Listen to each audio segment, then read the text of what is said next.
video, so just when the video finishes, then you can start. Okay. Yeah. You just take a seat or you... Okay.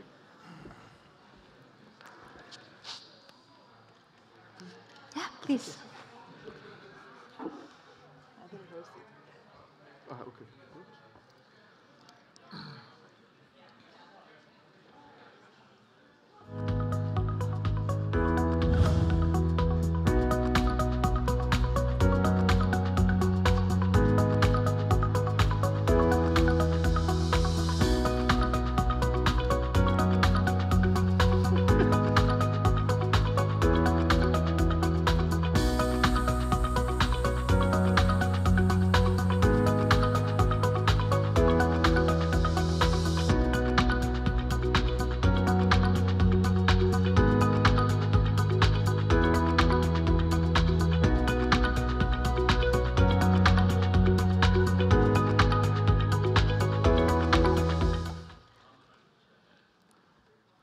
Good afternoon. Welcome back from lunch. I hope you all had a great lunch.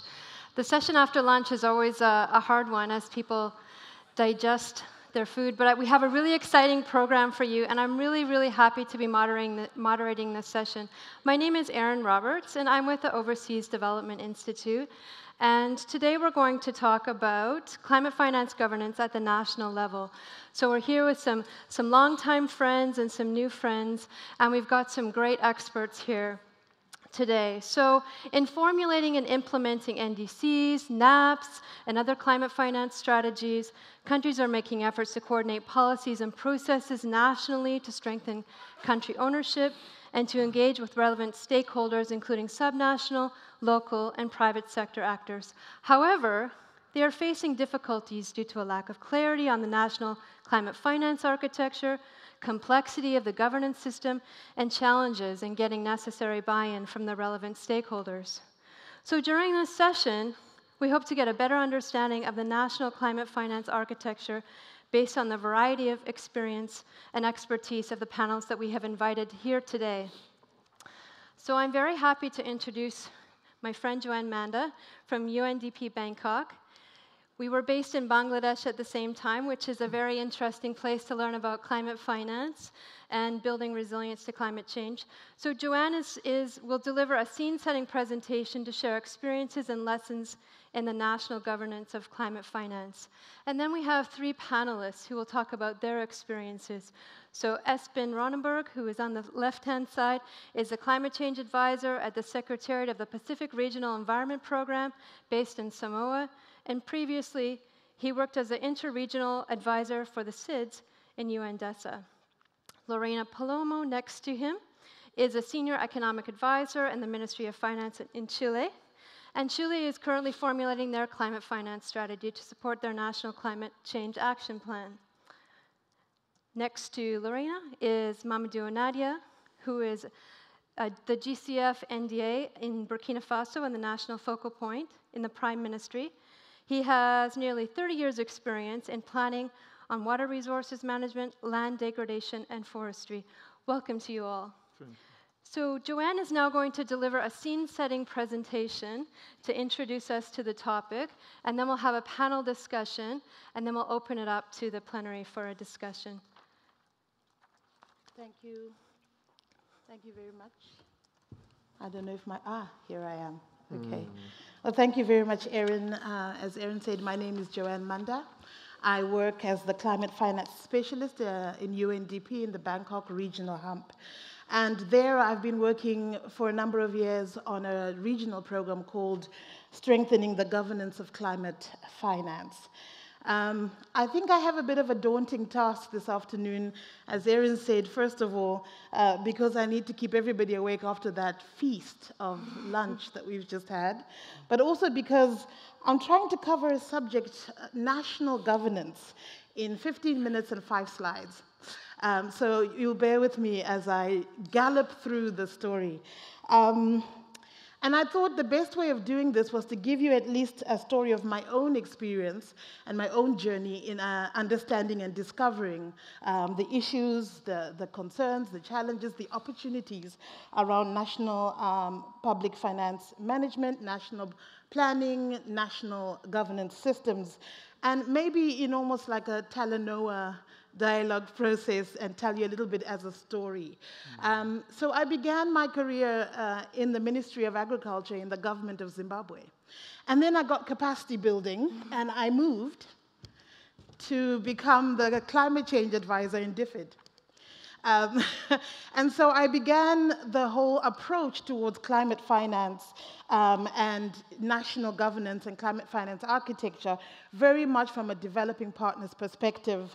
And I thought I had a very clear understanding of what climate finance governance was all about, and especially the global perspective. If you all know, CPI does these incredible climate finance landscape reports with the spaghetti diagram. It's very interesting for those of you who are sitting slightly outside a country, national perspective, very confusing. And I thought I had a clear understanding. What we needed was new and additional finance to interface with national systems, and the three core things that were required were finding institutions that meet fiduciary standards, that can manage money, and that can manage projects. This shouldn't be too hard. Finding and creating a pipeline of bankable projects that show that the government has been thinking about the strategy, the policies, priorities, sequencing them. And then also finding and establishing systems to monitor and track and report on finance, and report on impacts, and report on how well we are doing on the climate change journey. And then you hit the country level, and you soon discover that there are a lot of issues, and there's a lot to wade through before we can really start to see climate finance flowing at the rate and in the way and in the manner that we are discussing at the global national negotiations. And countries are asking themselves these same questions. So this is not new, this is not different, this is not difficult. So you've got governments who are trying to think about how do you move from planning to implementation, going from national strategies into national actions. And on the implementation side, what are we doing with our institutions? How are we building capacity on project management, project development? How are we assessing that climate finance gap between what is development and what is finance, climate finance? And these are still big questions, but countries are asking these questions. On expenditure, what are we already spending in terms of climate finance in our own countries, in our own governments? And how do we cost climate action? What are the tools? What are the techniques? What do we need to be looking at? How do we differentiate? What additional expenditure is required? And how do we cover this climate deficit? We're looking at sources of finance. How do we make sure that we are getting money from our own budgets, we're getting money from private sector, we're getting money from multilaterals, and so on, public, private, domestic, international. Where do we go? How do we access all of this money? These are the questions that are being asked. National systems, what are we going to do to change our national systems? Do we really need to change that much? And how do we generate new revenues for this new challenge? Or how do we allocate resources more efficiently? And these are really important questions. I think the last point, though, on this slide is what really starts to highlight some of the challenges of governance at the national level. Who is pulling all of this together? And as I explain my journey, you start to see some of the challenges around getting institutions to come together, to coordinate, to manage, and to monitor things together. I make a very basic and very obvious point. Countries need approaches that provide a comprehensive picture of all resources available. And I say this because, it's very clear and very quickly clear when you hit a national, start looking at things from a national perspective, that we're not structured in a way that allows easy integration, easy coordination. And yesterday when we started off this whole conference, words like disjointed, messy, complex, siloed, inadequate, those were the words that we used to describe our national climate finance architecture. And so we're all experiencing some of this challenge. And I think a big issue here is around language. So you've got the Ministry of Environment, who was involved in all the climate change negotiations and knew all of the technical issues, and had the scientists who were looking into impacts of climate change, greenhouse gas emissions, but they didn't talk the same language as the Ministry of Planning, or they didn't talk the same language as the Ministry of Finance, who want to talk about tax revenue, balancing the accounts, all of these big words that environment people are like, well, no, I'm not a finance person. I do environment. So when it comes to that, one of the things that when I first joined UNDP and we started working on this program, I was very adamant. I was very much like, no, this is all climate finance. The definition is money that's going towards mitigation and adaptation must be very distinct from development, and it is mostly external finance, which is not correct. Not in any way. And from many places, there's a lot of investment already going into climate finance relevant expenditures that are already happening. And so beginning to do the analysis from a public expenditure perspective that said, well, what's the language that would bring climate ministries of finance onto the table for this same conversation that we're having at the COP, talking in terms of GDP and in loss and damage, in terms of those sorts of topics. And how do you do that? And from the early days, countries were very engaged on the planning process. The NAMAs, the NAPAs, the NAPs, national climate change strategies, sector climate change strategy and action plans. And this was all there. And this was all coming both from the UNFCCC, but also countries responding to and recognizing the need. And then they would hit the country, and this is what you had. A Ministry of Environment would come back from the COP, and they've got their policies and they've got their strategies in place. And how do we get from here to action?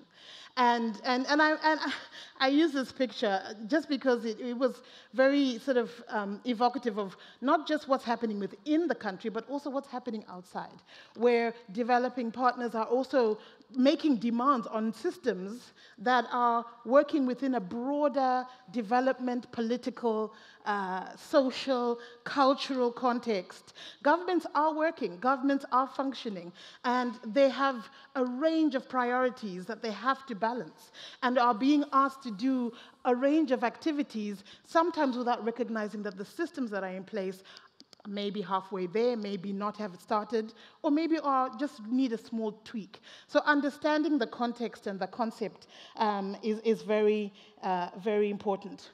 And I think when it starts to come to governance issues, so which institutions should you be talking to, and how do you get buy-in? How do you build that national ownership, and so on? And I'll give an example of Indonesia, where the UNFCCC focal point in Indonesia sits within the Ministry of Environment and Forest. The JEF focal point in Indonesia sits within the Planning Ministry in Bappenas. The NDA for the GCF sits within the Ministry of Finance.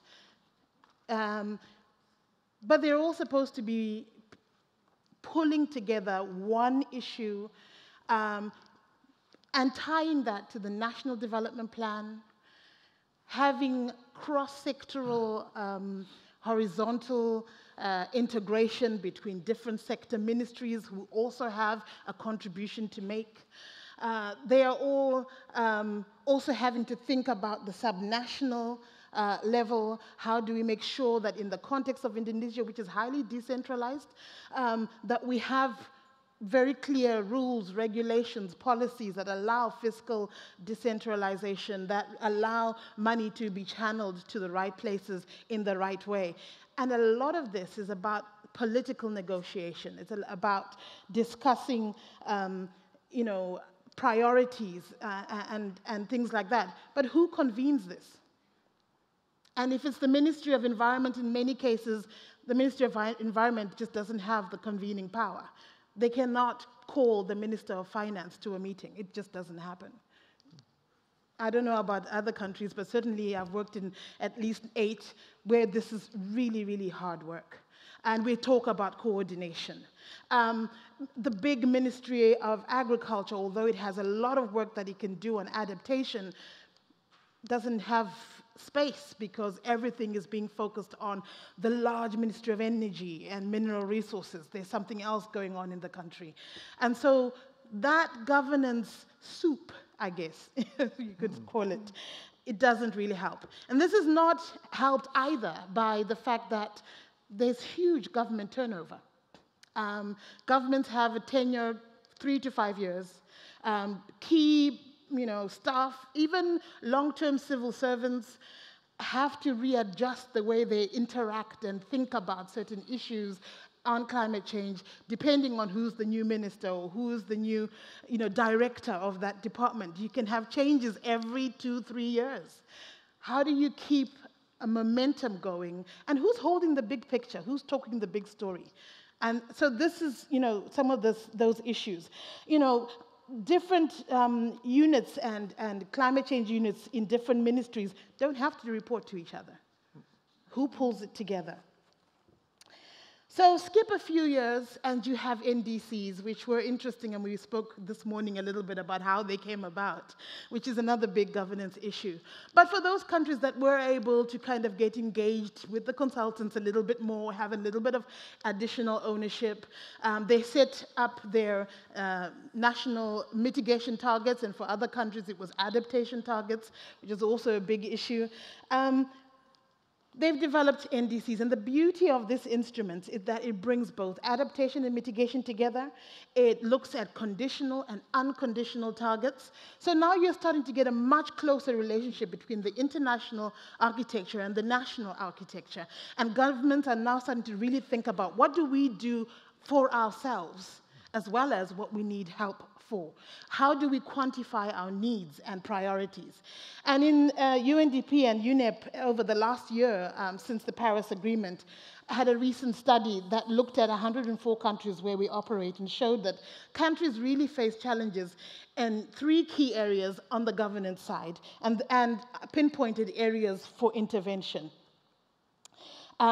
The main sort of areas lagging in terms of NDC implementation were around designing institutional arrangements and coordination, not a surprise, and then NDC financing itself, aligning budgets, assessing investments, mobilizing resources, understanding the financing mechanism, fiscal instruments, what is it that we really need to be employing. And so I guess the point here is to make that it is complicated. It is complex. And yet this is where the rubber really needs to hit the road. And we're talking about a massive shift in many countries. And it doesn't have to be massive shift today or yesterday. How do you eat an elephant? 1 bite at a time, I guess. So there are examples out there of countries starting to take 1 bite at a time, and I'd like to share a couple of those. For example, institutions and governance. We heard the case study of Cambodia this morning, and from my perspective, we've been working with the Ministry of Finance in Cambodia to look at developing a climate change financing framework. Cambodia, with its own effort, developed a very, very comprehensive climate change strategy and action plan, and then picked 8, I think, ministries that are in the forefront of delivering on that climate change strategy and action plan. Each ministry has been asked to now develop their own sector ministry climate change strategy and action plan.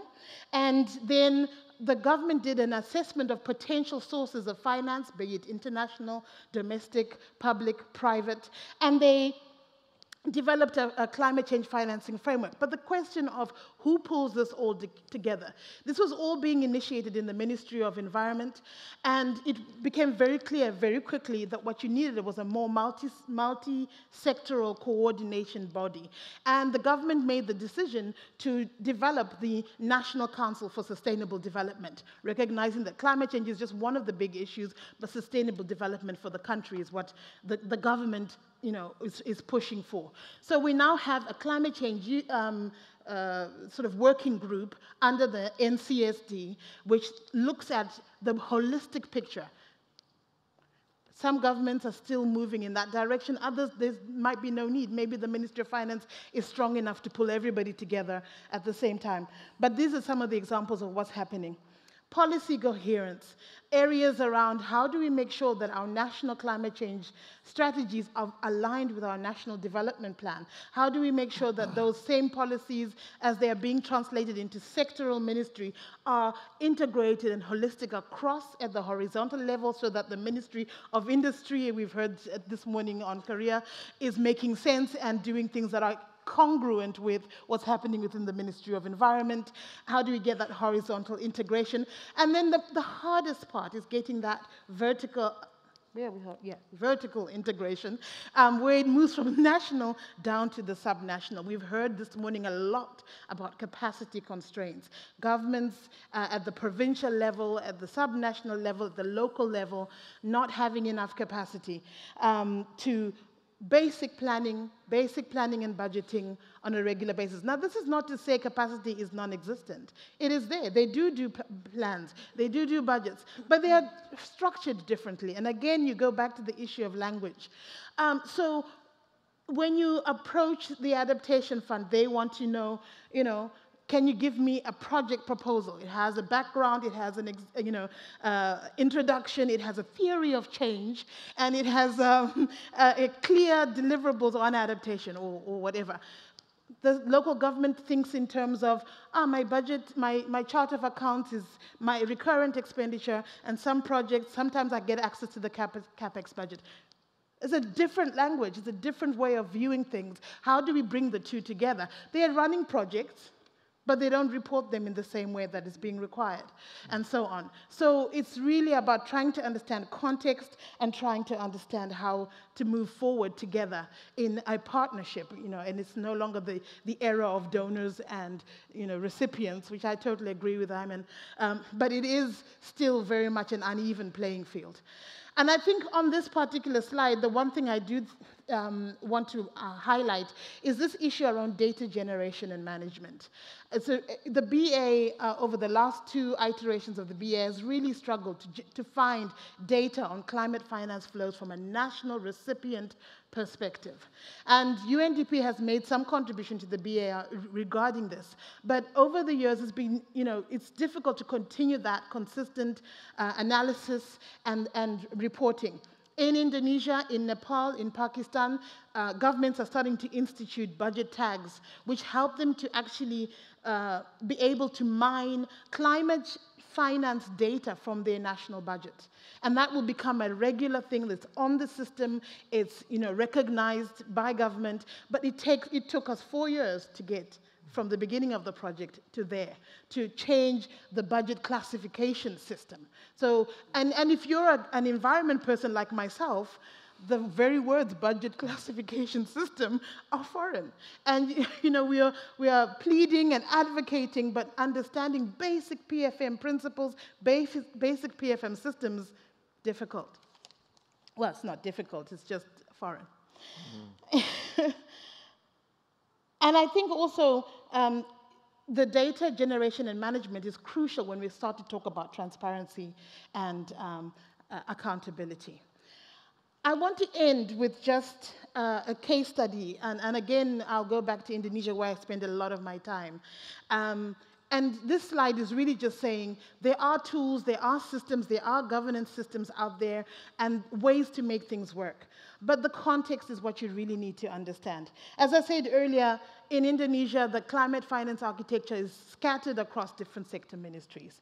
But working with the Ministry of Finance, and Pak Dudi this morning was very clear that the budget tagging system really helped to pull all of the players together. And so we started working with the Ministry of Finance to institute a budget tag. And how did this happen? It was because the president at the time had said, we want to be a leader on mitigation, and we want to make a target of 26% greenhouse gas emission reduction. And so they made that declaration. But how do you take that forward? Oh, we select 7 sector ministries who are responsible for doing this. And in Indonesia, everything is done through presidential decree, ministerial decree, so laws and regulations. So those were put into place. Once those were put into place, then it became a question, well, how do we track where the money has gone? If we look at our own budget system, we're not too sure which projects are climate projects, which ones are not. And so we went in and started working on capacity building. And as we said this morning, it needs to be consistent, it needs to be on-the-job training, it needs to be long-term. For 4 years, we were working with sector ministries to work out how to submit to their own Ministry of Finance, using their own national system, the normal budget circulars and budget submissions. How do you put them, submit them back with a climate tag in your PFM systems and in your classification systems?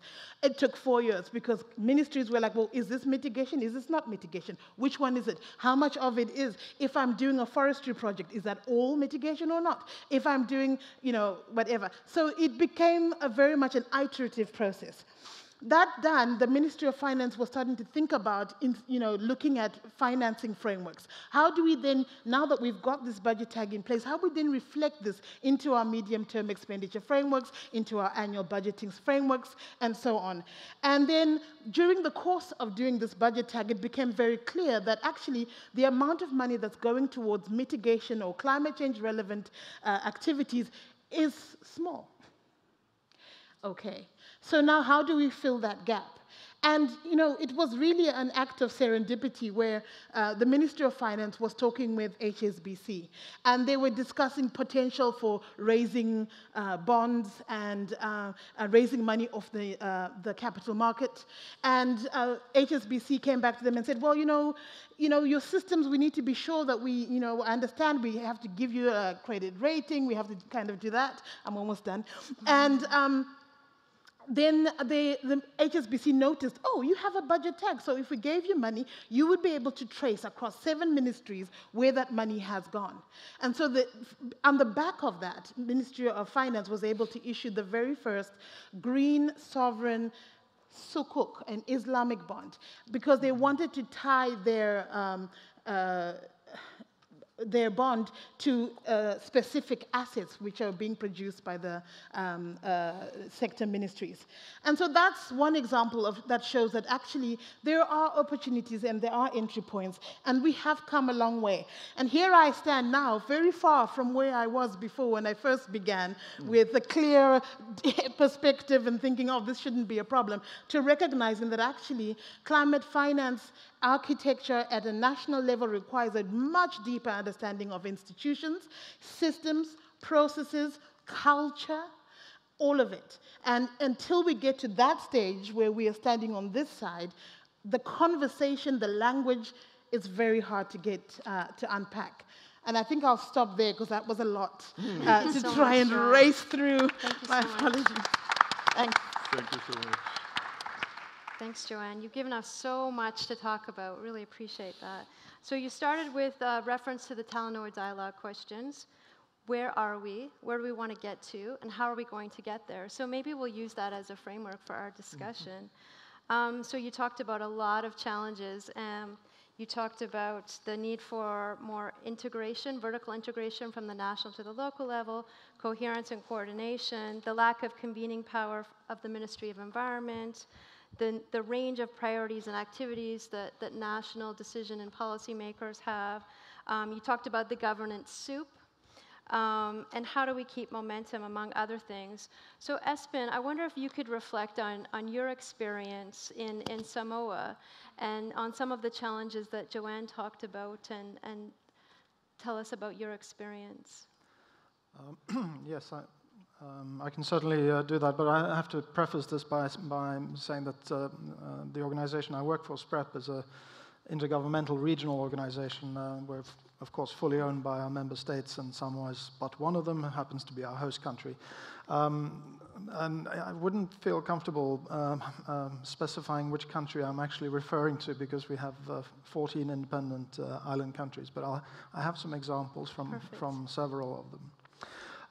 So we're not responsible for executing any national planning or anything like that, but we do assist our members with that process of national planning. So I'll give some examples just to highlight some of those key issues that were brought up. One of our member countries was quite fortunate because they were eligible for NAPA funding. And I'd like to describe that as an opportunity to have breathing space. They were really able to sit down and prioritize their adaptation needs. So they came up with 9 priority areas initially, but then they had another look at it, and that was the benefit of having time and funding. And they integrated a project on early warning systems into each of the other 8 projects. And they also established a detailed timeline for implementation. So this gave them almost a programmatic approach to adaptation, which was quite beneficial because the development partners who were interested in supporting saw what the timeline was. The country couldn't implement all 8 projects at the same time. They had to be spaced out, which is also why the early warning system part was integrated across. It made things a bit more predictable, and it also didn't constrain the national capacity for project implementation because you had a much more sensible timing out to allow national expertise to be available at a certain time. So they were quite organized. That doesn't happen everywhere. In terms of the organizations in the region supporting that national planning system, we established what we call the Regional Technical Support Mechanism. So this deployed technical experts on demand and on a rapid response basis. And countries typically requested support such as cost-benefit analysis required for making project choices, gender planning for inclusion in the actual project documents, also mainstreaming climate change into sector plans, much like you were talking about earlier, the need to do that. But we also made sure that the experts who were deployed, they had at least 2 national counterparts to work with, whether they were fully experts in the field or at least knowledgeable, but they had to have somebody to work with them, so there was some learning left behind. And there was some mention in our discussions yesterday and today about the various global support mechanisms from NAPs and NDCs, and I have to say they do assist, but only up to a certain point, because their focus is a little bit at a higher level. What we're trying to do is to deliver targeted support for project development, for policy development, very much in-country work, which is a little bit different from what I've seen the global platforms seeking to do. We've also done quite a bit of research on how climate finance is accessed. I'll try and wrap up quickly, and how it's utilized and tracked. But it generally confirms there's a very weak tracking system. And we have also seen that in the Pacific, bilateral assistance is actually larger than expected and larger than the multilateral. But it's harder to track the bilateral assistance, what it's actually spent on. We also see a challenge looming on how to get funding for private sector and civil society organizations. Many of them are keen to do climate change work. But we have to look at the instruments that are available for private sector and CSO. SPREP is an accredited implementing entity in the region, but we can't do loans. So we're precluded from doing a lot of work with the private sector. Other agencies that are active in the region have their own provisions for how they can develop projects. So again, I see a big gap for civil society and private sector trying to access the various international funding streams. I think the only solution will be to have national implementing entities, but we're a long way from achieving that in all the Pacific Island countries. Finally, just a few points on governance structures. We have very different models in the different countries in the region. Some countries have gone to the extent of actually establishing ministries of climate change. they're often linked with other related work areas such as disaster management or the Met services or other environmental issues. So for example, in Tonga, you have the ministry with 13 letters in its acronym. That's just one. But other countries well, they've taken their informal national climate change committees and formalized them somewhat more.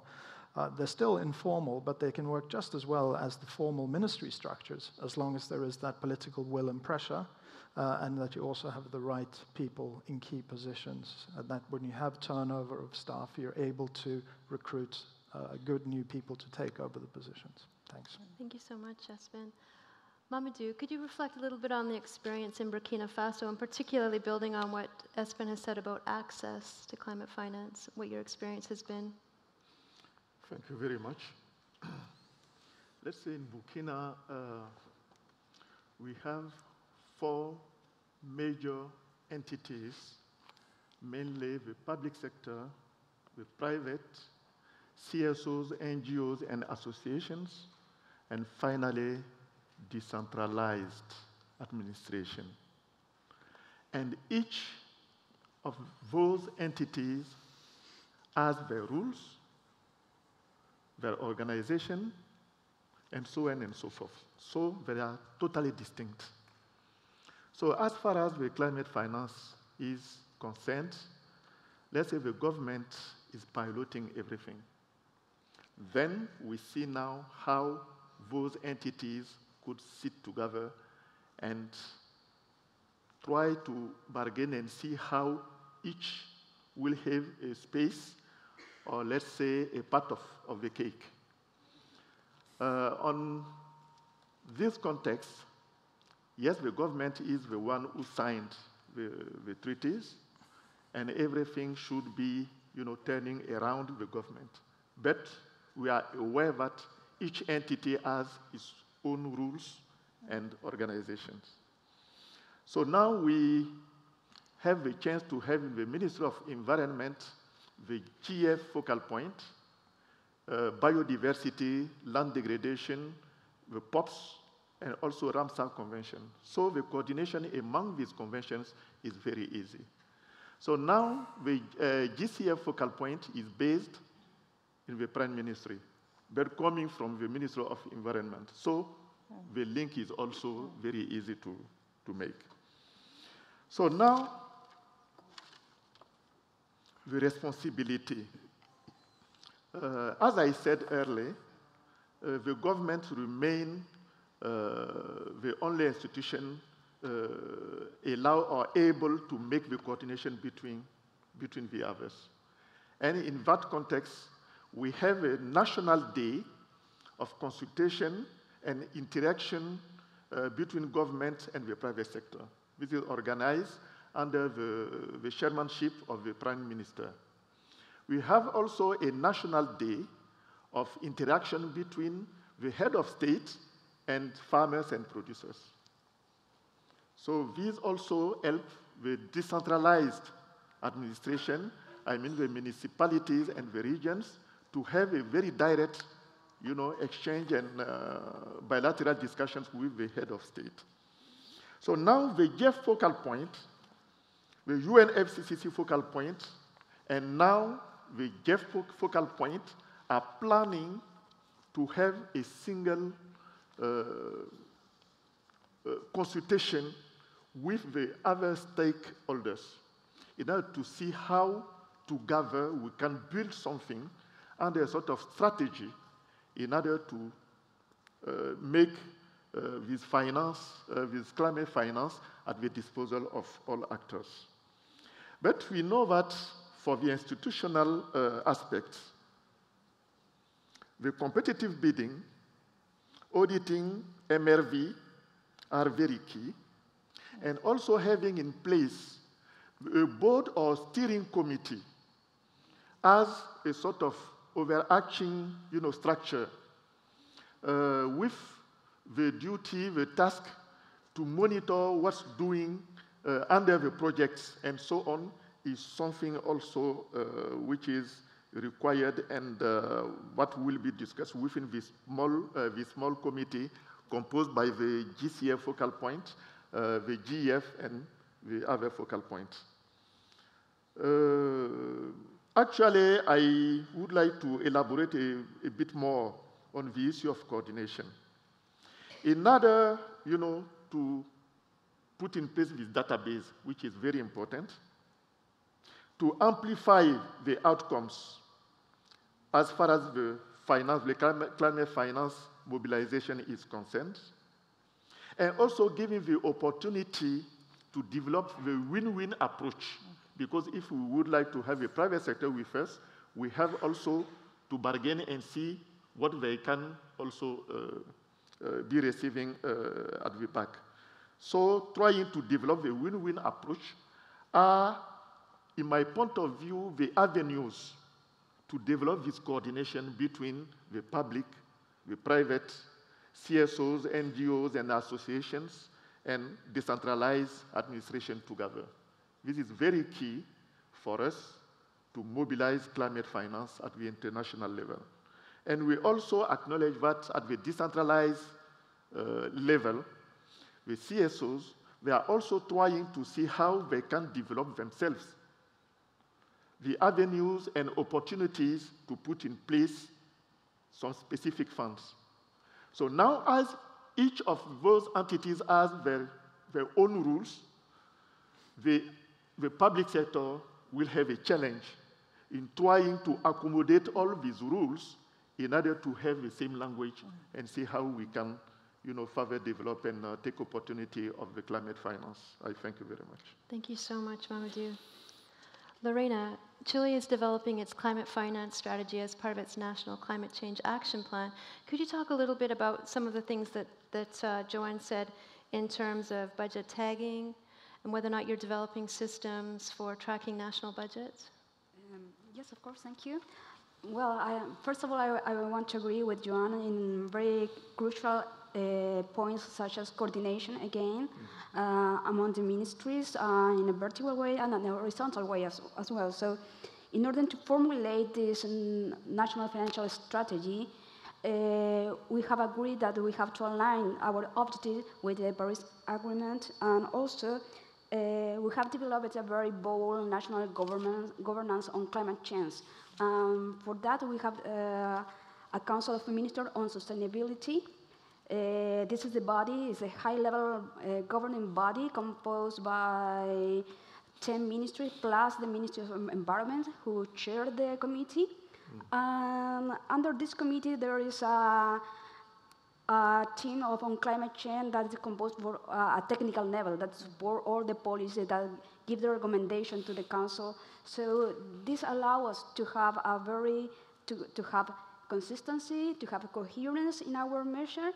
And right now we are going to using this platform in order to build the national financial strategy.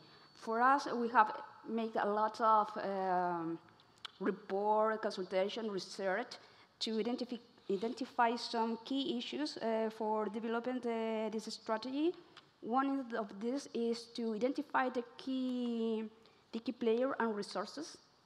We have, from the perspective of the Ministry of Finance, we agree that we have to improve our tracking in terms of the project that the public sector have implemented.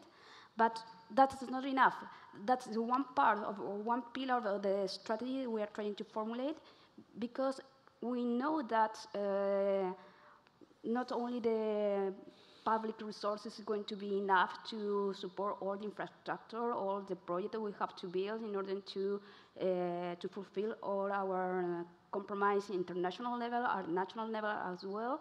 So we are trying to identify also new instruments. And I have to say we have some experience, very successful from the public and private sector through our National Development Bank. And also recently our private sector is moving ahead quickly. They have been developing, for example, a green bond. Two important companies have issued green bond, one last year for $500 million, another one This year, all the mission was very successful. It was oversubscribed. It was the subscription of the mission. It wasn't took only 8 minutes. So it was very quickly, and it was successful. And it was driven by the private sector. So also the stock exchange is working on that. So I think we are advancing in different level at the private sector, at the public sector, but also with the coordination. And I think it's also key to incorporate all the civil society, NGO, academy, and we have used the system of public consultation when we elaborate strategies, when we elaborate regulation, and also when we elaborate bills. So we are in the process. We expect to have the final strategy at the end of the year. So that is it. Thank you so much, Zarina. So we've got 10 more minutes in the session. We've got time for at least one, hopefully 2 rounds of questions. So if you could raise your hands and ask a question of the panel, or make a comment, or tell us about your experience at the national level with climate finance architecture. Got a question here. Yeah, thank you. My name is Titi Akosa from Nigeria. I'm not really particularly directing my question to anyone. Anyone could answer this question. Yeah, in mobilizing climate finance and then using the finance, how has some countries been able to support civil society to do their oversight functions?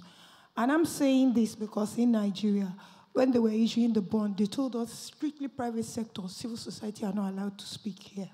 And we were not even invited, and we are not even allowed to make any comments or ask questions. So it was a closed thing. And so many things done by the private sector that way, it's like, no, we don't want civil society here. And when they started doing all these things, mobilizing finance and things like that, we found out there's a lot of corruption that is happening. How do we deal with corruption when you begin to mobilize climate finance? Because everybody has been talking about mobilizing finance, but our reality is that people can actually plan to take away all these monies that you are trying to mobilize only for themselves. And because at times, at the national level, we don't have some fiduciary standards with some institutions, and also our procurement processes can be very complex and very strange at times, though we have laws. But it is very, very important that we begin to look at the corruption within the climate finance architecture. Thank you. Thank you. Do we have another question? Thank you. I want to thank everybody. My question is to Mamadou Nadia from Burkina. We are very close, we are neighbors. I appreciate the example. But I want to know if there is a formal decree of what can say RT which can allow this effective coordination between government, decentralization, administration, NGO, and others. Because if there is no decree, no formal document which allocates some concrete mandate to each, I'm wondering how this institutional arrangement, this coordination will be really effective. And I want to know if everything is okay from your perspective between government, NGO, decentralization, administration. What's the key challenge you face on this experience is my question. Thank you. Thank you so much, Abila. Patience, we had a question. So we'll take one more question and then we'll... Thank you very much. Thank you. And let me thank all of you for your presentation. My question goes to Espen. You mentioned that in one of your the countries there's an informal kind of group which is now working well. I'm just wondering how informal is it and why is it not formalized? Because maybe since it is working well, if it is formalized, maybe it will also help other countries to emulate what it is that they are doing, which is good. I mean, even though I know that there are different, your constituencies are quite different. Thank you. Thanks, Patience. Espen, if you could reflect on Patience's question, and then if you could also address the first question, that would be great. It's really not up to us as an organization to tell the countries that you have to go into a formal process, particularly when you can see that this informal process actually works very well. So the committee was set up as an informal steering committee for their first national communications. And they were able to bring on board all the different stakeholders, and it was working well, so they decided why change it. Other countries decided they needed a much more formal structure, which is what you've seen in a few countries in the region. So it's really, it's an open question, really. Would it work better if they formalized it? I think the only thing that would make it work less well is if the office of the Prime Minister wasn't as engaged with the committee as it is. So there's pros and cons to it. On the issue of NGO involvement, all of our projects in the Pacific have been community-based, have had a very strong civil society component to them. We partner with civil society. They're part of our various steering committees. They come to our annual council. So in the Pacific, I don't think we have the same problem of engaging civil society as in some other parts of the world. In terms of civil society's oversight function, though, that does vary from country to country. If it's a project that's very much a community-based one, then it's automatic that civil society has that oversight role. But it's a little more difficult with some of the government projects where perhaps the oversight is more through these various national committees and through the ministries. Thanks, Espen. Mamadou? Yes, thank you very much. Let me start with my sister from Nigeria. She's raising a very relevant issue. But as far as climate finance is concerned, funding for projects are not mixed with the national treasury. It's something set aside, and we have a national regulation which, which impose that we set up an independent project management team. They are all recruited, so they have to report monitoring, evaluation, and so on and so forth with a board. So the issue of corruption at that level really is very, very minimized. Concerning the issue raised by Benin, first of all, we start with a preliminary consultation with the other actors. We try to discuss and try, to see how we can make a draft text, but all those actions will be guided by the government. So we have a national decree which will, go into details with the elements we have already convened with the other actors, and then for the composition, there will be, quota for the public, private, CSOs, and so on and so forth. This is how we are operating, and in general, they agree because there is a win-win, Yes. So it's not quite obvious, but really in Burkina, we are used to talk to each other. So it's a bit easy in Burkina compared to others. So we can continue sharing our experiences and see how we can improve. Because sometimes it could depend also on the people to whom we are talking to. If they are really open-minded, it's fine. But in the operation, we have also to be fair, to make justice. On that situation, they will see the results, and everything could move in the same direction. Thank you. Thanks, Mamadou. Lorena, do you have anything to add? The question of NGO engagement?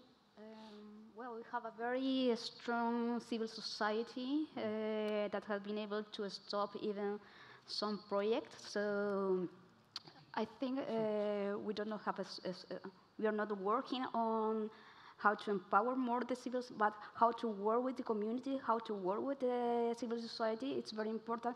Also, not from the public sector perspective, but also from the private sector, how to work with the communities and the society, civil society, for big projects, especially those that affect the environment. So I think they are aware of that challenge, and we as a government are aware as well. So we try to incorporate. Recently, we have modernized our system of impact evaluation for new projects, where the civil society have a very defined process to raise their concerns, to submit consideration, to submit some recommendation to the project. So they are going to be incorporated at the beginning of the project. So that's the way we are working from the government. Thank you. Joanne, do you have anything to add? Yes, I think, in different countries, I mean, this issue of platforms for civic engagement is it varies, as you've said, and sometimes there just doesn't seem to be enough civil society space, operating space. But I think there's some potential for working within government systems, even looking at the role of parliament and parliamentary commissions that look at and have an oversight on where budgets are going, particularly if you're dealing with a sovereign bond or something like that. It might be an area to engage on. I think from our projects, we've been working quite a bit with the IBP, the International Budget Partnership, which generally do these national budget assessments and score countries on how transparent the budget system is. So that gives an entry point. They're not climate change people at all. So, but they are out there. There are governance institutions that are already operating in your country. And I think the last example is last year, 2016, we were working in Nepal and produced what we call a climate citizen budget, where you unpack all of the money that government is already allocating and also some of the money from development partners and so on, and package it in a way that's very easy to digest. It's not a technical document. It's an advocacy tool that allows you to provide a platform for indigenous populations, marginalized groups to even just engage on the budget issue. Where is money being channeled to? Which districts, which provinces are getting more climate finance? Is that in line with climate vulnerability assessments that we have already, and so on? So yeah, there are many sort of small entry points. Thank you so much, Joanne. Unfortunately, we're out of time, but I hope that you'll be able to engage with Joanne and the panel bilaterally if you have any questions for them. So thank you so much to Joanne, Mamadou, Lorena, and Espen for sharing your experiences with us today. Thank you. Yeah. So I'm going to hand it over to Hyanu, or Noah as he goes by in English, to talk about, we're going to move directly into the breakout discussion. So he's going to tell you more about that. Yes, thank you, Erin. So the breakout sessions are as projected on the screen now. Group 1 on National Coordination Mechanism of Climate Finance, led by Meenakshi Raman, will stay here. Second group on the role of stakeholders in the mobilization of climate finance will go to breakout group 1, led by Tara Daniel. And group 3 on engaging micro, small, and medium-sized enterprises will go to breakout group 3, led by Mr. Richard Sherman from South Africa. The groups are requested to wrap up all discussions by 4:20, so you have 1 hour and 10 minutes. And thereafterwards, there's a 10-minute of coffee break, and we will reconvene in the plenary at 4:30. Thank you. Thank you.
when I we am start? studying. Oh, you're starting already? Yeah. So, yeah. Yeah, I'm starting already. No, yeah, because you make the introduction. Yeah, I'm starting already. Yes. Yeah. So, do you think we should go with the discussion question first and then present this, or? No, he will do the presentation and then I go with the I was questions. confused. Yeah. Do you want me to use this mic? Yeah, you can still use that mic. Hello? I'll give you the clicker, just one sec, for the presentation. Okay, yes.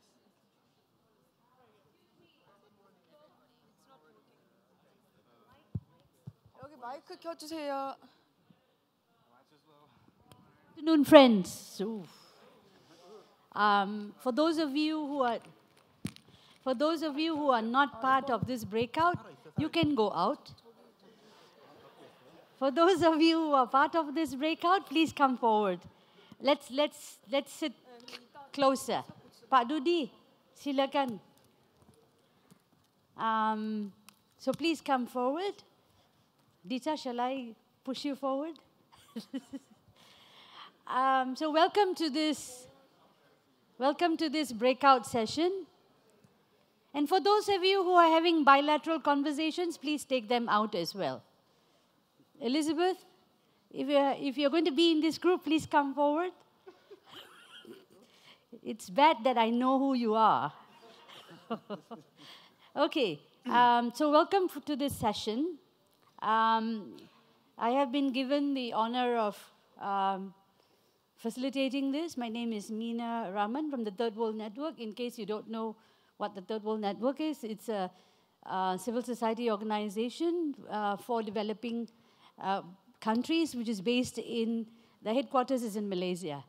So many of you have seen our faces around the UNFCCC and the GCF and the SCF and all the Fs. What other Fs are there?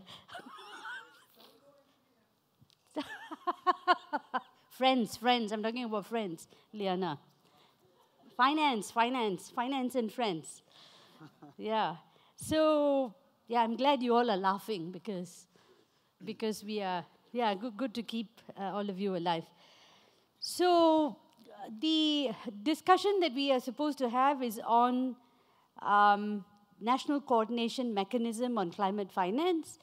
The group is supposed to discuss experiences and benefits of establishing a national coordination mechanism on climate finance. I did ask the Secretariat whether they could project the guiding questions and the focus so that we are all focused. And we have here Edgar Martinez from Colombia, who will share his experience in Colombia before we go to the discussion point. So don't look at those questions yet. Please pay attention to Edgar, and he has about 10 minutes to share his experience. Over to you, Edgar. Okay, thank you so much, Mina. Good afternoon, everybody. My name is Edgar Cruz, and I work at the National Planning Department of Colombia. And in that capacity, this agency is the technical secretariat of the Colombian Climate Finance Committee. That is the experience of coordination that I'm going to share with you this afternoon. So basically, I want to refer that given the impacts that Colombia is already experiencing with climate change, the topic has been growing in the agenda. And that is, I will present also even a timeline of events. You will have a new development. You will know about the recent development that has recently occurred in the country. But basically, is to say that we in Colombia are doing all our best to mainstream climate finance. That is the core of our efforts. So we want to make sure that we have all our financial sources mobilized, and that we as a country, we take total ownership of the evolution of our development and the climate finance mobilization. So we have, in this context, set up, and that was already 5 years ago, a committee, this committee, and it has started as kind of in an informal setting between public and private actors.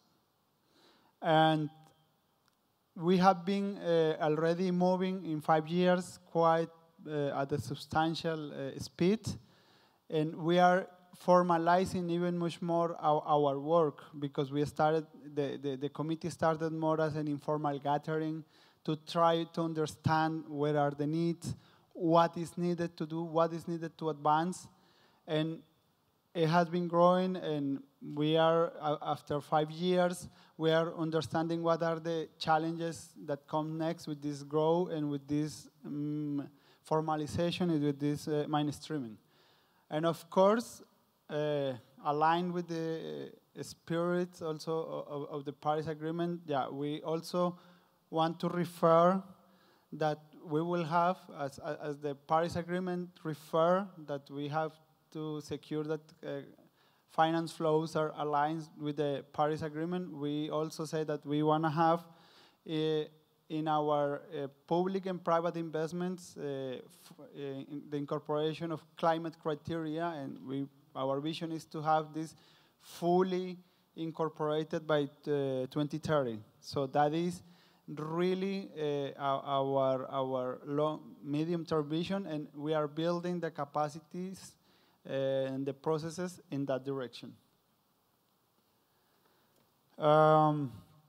So how, and this is, we have been talking about, okay, at national level, who are the members of these committees, of these arrangements?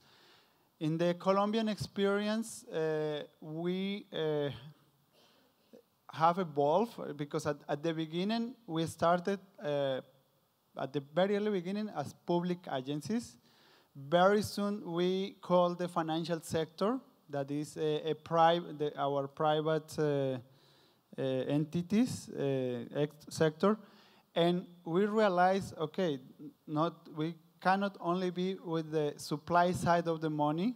We also started to bring into the table all the responsible areas and technical groups that are running the different climate strategies in the country, the adaptation strategy, the mitigation strategy, the RED strategy.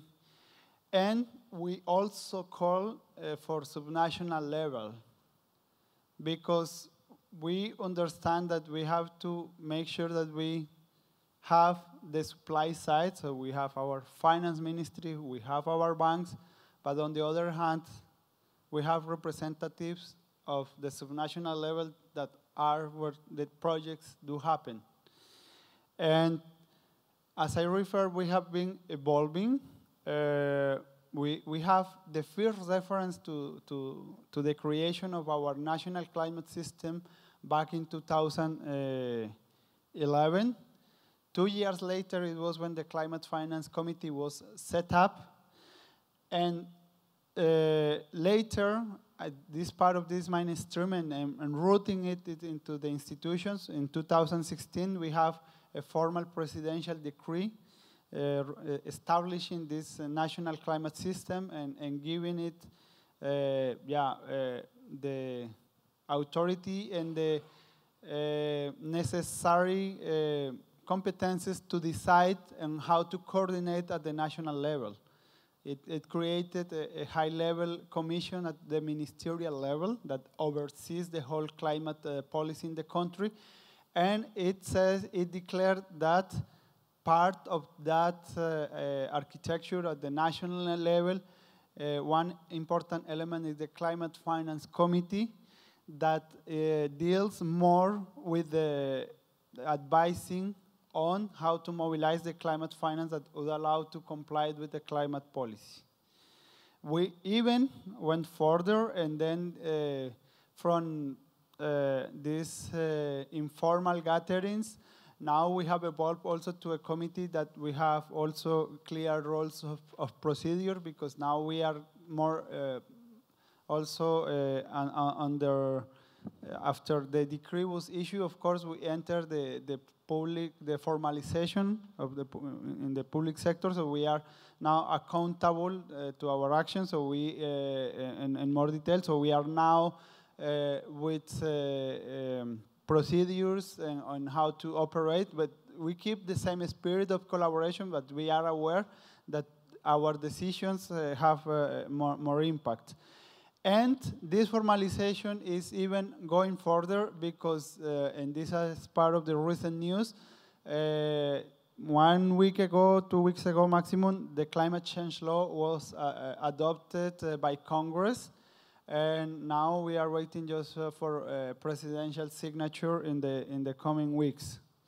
And that is even bringing further the organization of the institutional arrangements related with climate in Colombia, and how the Climate Finance Committee will continue playing a role on mobilizing finance. Next to it, one of the first actions developed and established by the committee was to say, okay, where to? How to move forward? What is one of the first elements that we do have to address? And basically, the consensus on the committee is, okay, yeah, we have to develop this climate finance strategy that, of course, it is aligned with our climate, national climate policy, that it responds to it, is really aligned to the target, is aligned also with the NDC.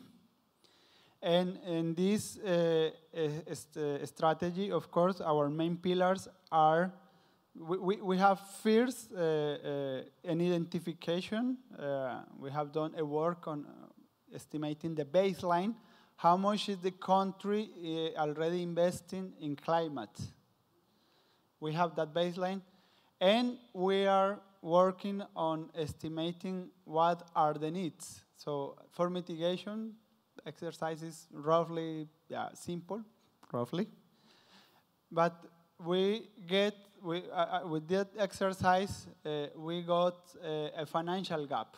So based on understanding that we have a gap in finance, is that our strategy aims to establish the mechanism and all the managerial procedures and all the instruments to fill the gap. And we also understand that that gap is dynamic, and we still don't, and I will refer a little bit more in detail afterward, we still don't have the full picture of what is the financial gap, because we still have a big question mark on adaptation, on how much we are starting to make that calculation on, okay, we know adaptation, there are already some estimations, but we want to understand more what does it mean at the country level and for a financial planning. If you are going to talk with a governor at the subnational level, or with finance ministry, or if you are going to talk with a mayor and you are going to say, okay, yeah, how do you program in your budget or in your middle term vision of the budget adaptation, we still have to dig it deeper. And that is one of our challenges, and that is why we have, for example, an element of MRB, because we really want to understand how are we tracking finances and how close are we to basically to close the gap. Can you say what's MRV? I'm not sure. Measurement, reporting, and verification for us, and this is basically to the tracking of climate finance. So what is guiding us then from the climate finance strategy is, okay, we have a financial gap and we have to fill it. but we still have at least to produce more knowledge to secure that we have a clear picture on the adaptation side. Another message is that we have witnessed in these 5 years working at the Climate Finance Committee is how action will happen, we understand will happen at many levels, yeah? And it's not, we don't associate everything that is going in the country on climate finance to the work of the committee.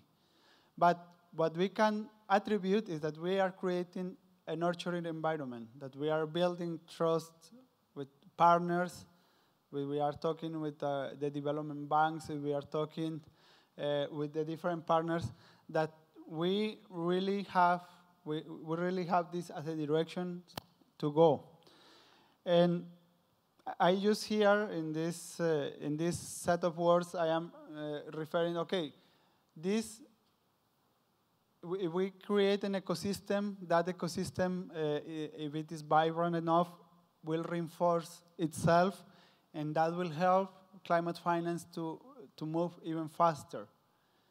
And in some elements that we have here, for example, we have a program, it's a public-private collaboration that is even receiving assistance now from a readiness from the GCF, in which we are working with the Banking Association and the Pilots for Financial Innovation, and we are really developing the business models that can allow banks really to scale up investments on sustainability.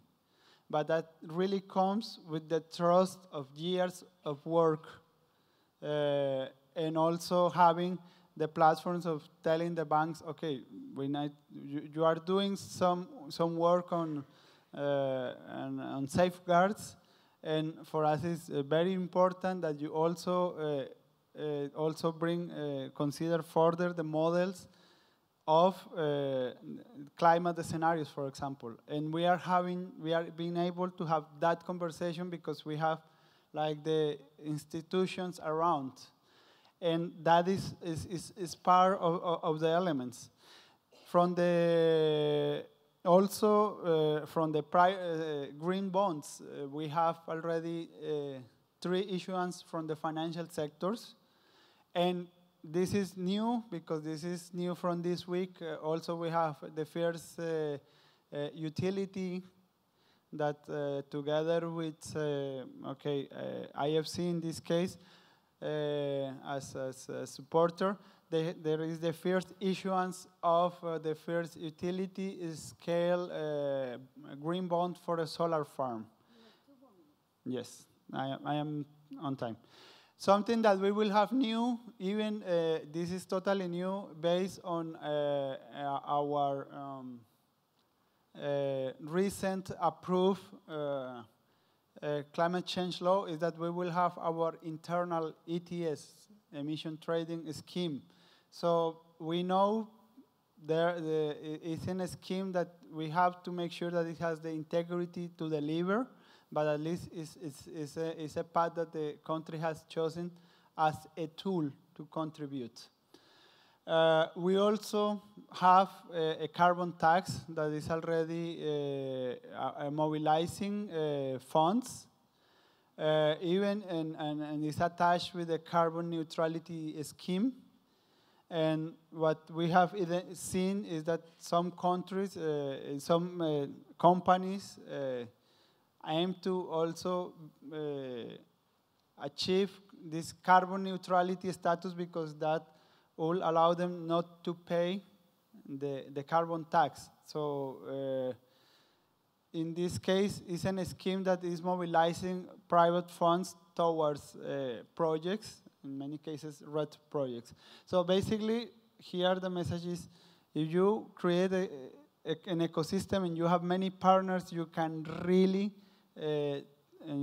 talk to each other. You can really create robust platforms for projects. And finally, I just want to refer that, okay, despite this work, we acknowledge that we have challenges. And one of them, for example, is we want to have a robust project portfolio for the NDC. We have at the high level defined what are the measures that are suitable to comply with our ambition. But we know that now we have to do the nitty-gritty work, going into the detail of what are the projects or the business models that will allow that to happen. We have that question. I'll answer for some of the measures, but not for all of them. And this is the case in which we really need to, and we are advancing on the partnerships. Okay, mapping, for example, what is the work being done by the development banks and commercial banks to say, okay, what of your operations are in line with all these? And what are these gaps so that you can provide more finance?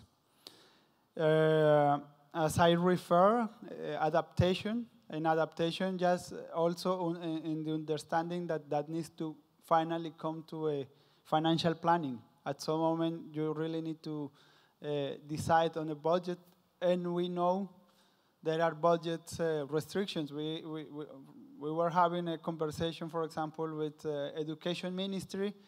There is the plan to increase, for example, the time children are in the school. That requires new school facilities. And we said, hey, let's make sure they are with the best standards on climate and sustainability. We made an estimation on how much that it costs. And Education Ministry just told us, okay, no, my budget per square meter is this one, so okay, we find these financial constraints that, okay, we have to find alternatives to reach these best standards. Of course, we still have much more work to do on project structuring, on how to identify the suitable mechanism to identify them, to nurture them, and to have financial closure. And that is a real work when you go into the detail of the project level. Yes. And also, of course, and I had referred private sector at the level of the banking association, but we are also identifying how can we expand to the further financial sector. How do we talk with impact investors? How do we talk also with the overall real economy sectors so that we have everything aligned on supply and demand? So if in few words, I just want to refer that we really want to nurture this ecosystem, enhance this coordination. Not everybody can come exactly to the table, but everybody has to be engaged and informed somehow so that we move in the same direction at the speed. Okay, thank you so much. Thank you. I'm sorry to rush you, but we are a bit constrained for time. So thank you. I think that was a very interesting case study. Can we put the questions up, please? So there was an input coming from Colombia. So we have 3 questions that we are supposed to focus on. We will take the questions one by one, and we'll sort of have 10 minutes each on each of the question, and then we can have a general discussion. So for the first question, what are the challenges experienced in maintaining national coordination mechanisms? First, if they exist, yeah. What are the challenges? Which of these challenges can be addressed through available support and which cannot? So may I just ask one question first? How many of you are in governments? Please raise your hand in this group. Okay.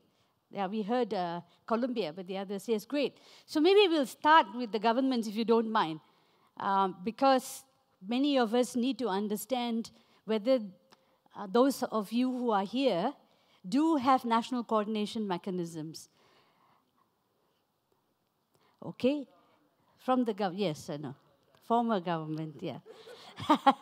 Let me ask that question again.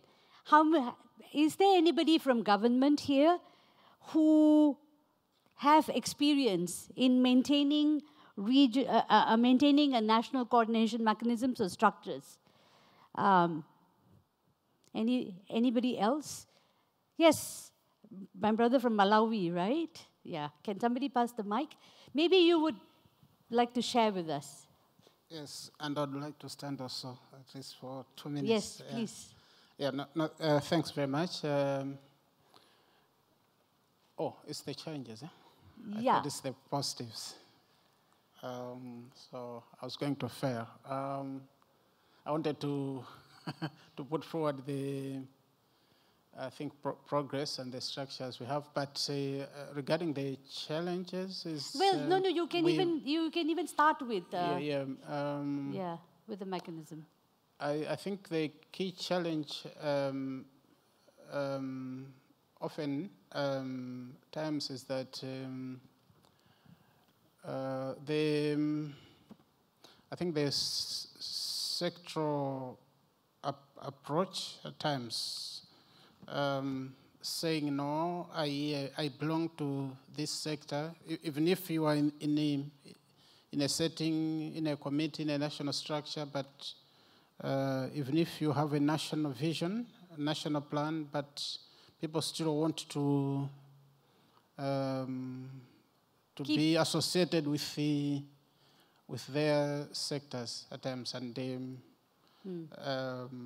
so at times you fail to make progress, good progress. That's one. And the second one is related to the same, is that if you do that,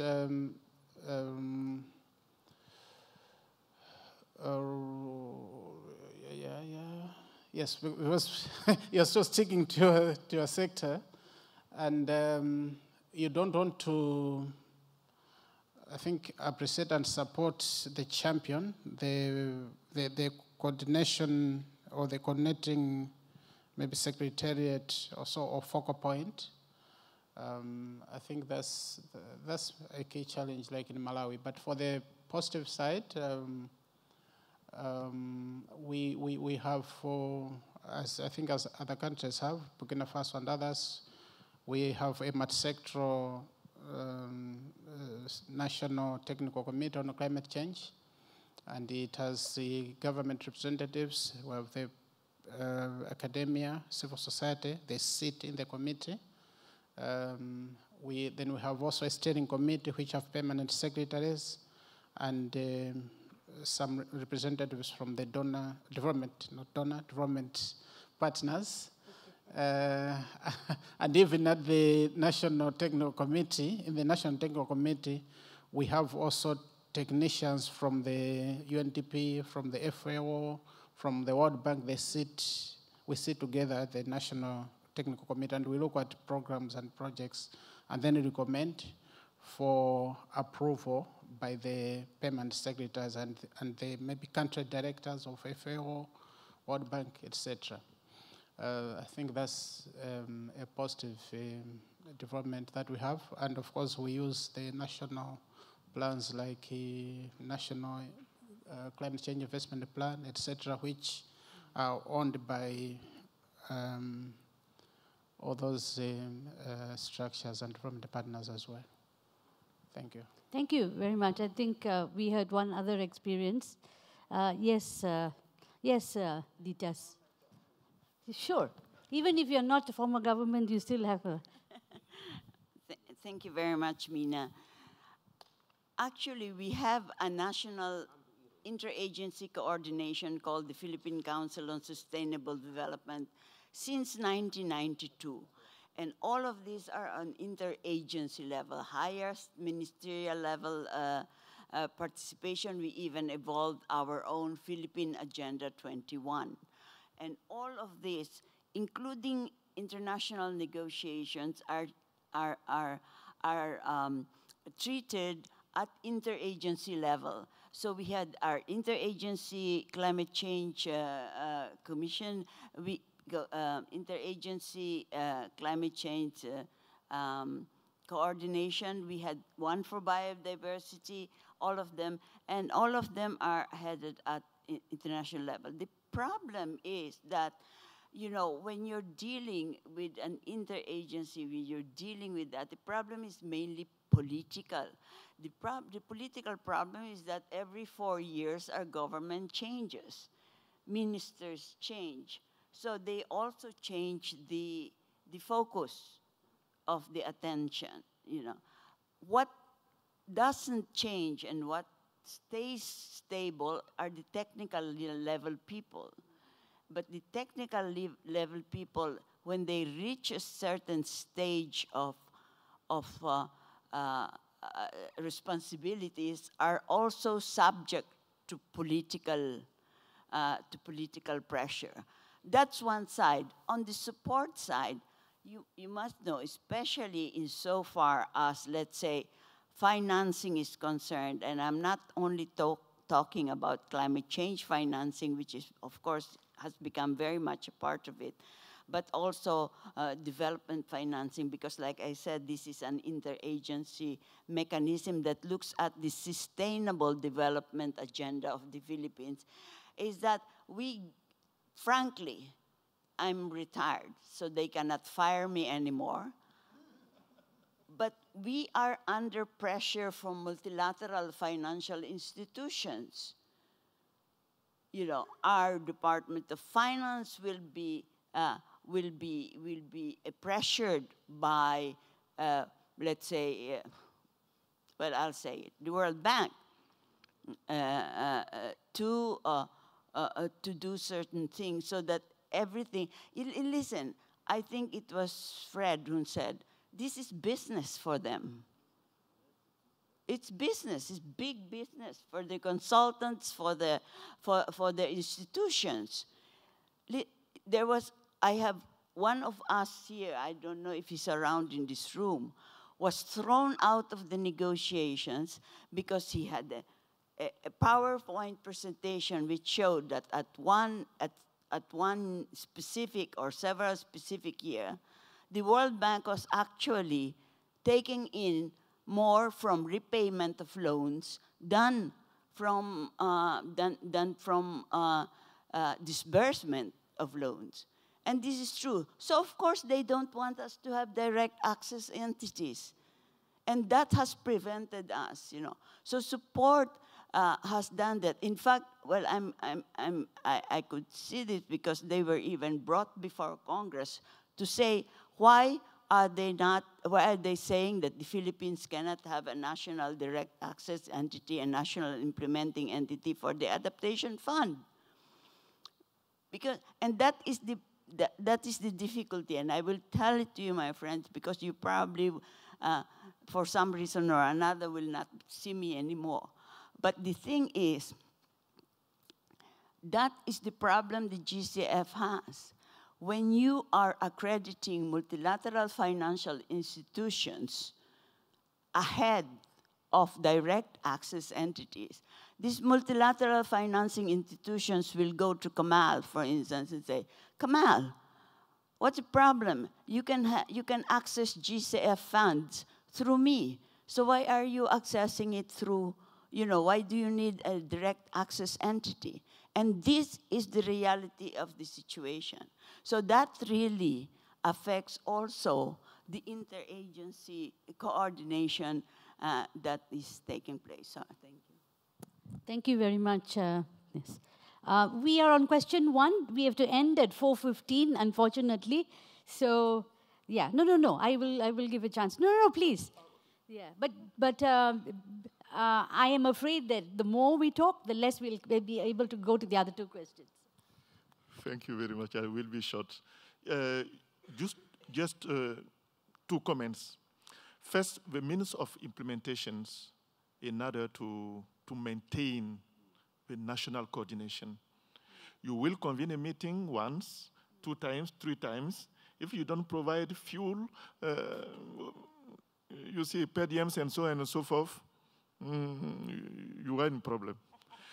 Second challenge, and then I would like to ask a question to the presenter. We have a climate change committee. I read a climate finance committee.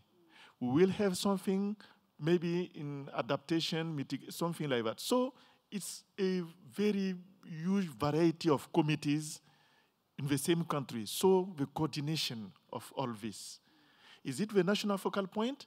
Is it under the prime ministry? Something like that. So I think we have a lot of challenge when we have, many committees. Thank you. Edgar, I'd suggest that instead of answering now, you take note of the questions, and then we will have the final. Yeah, that's a challenging question for you. Yes. Yes, sure.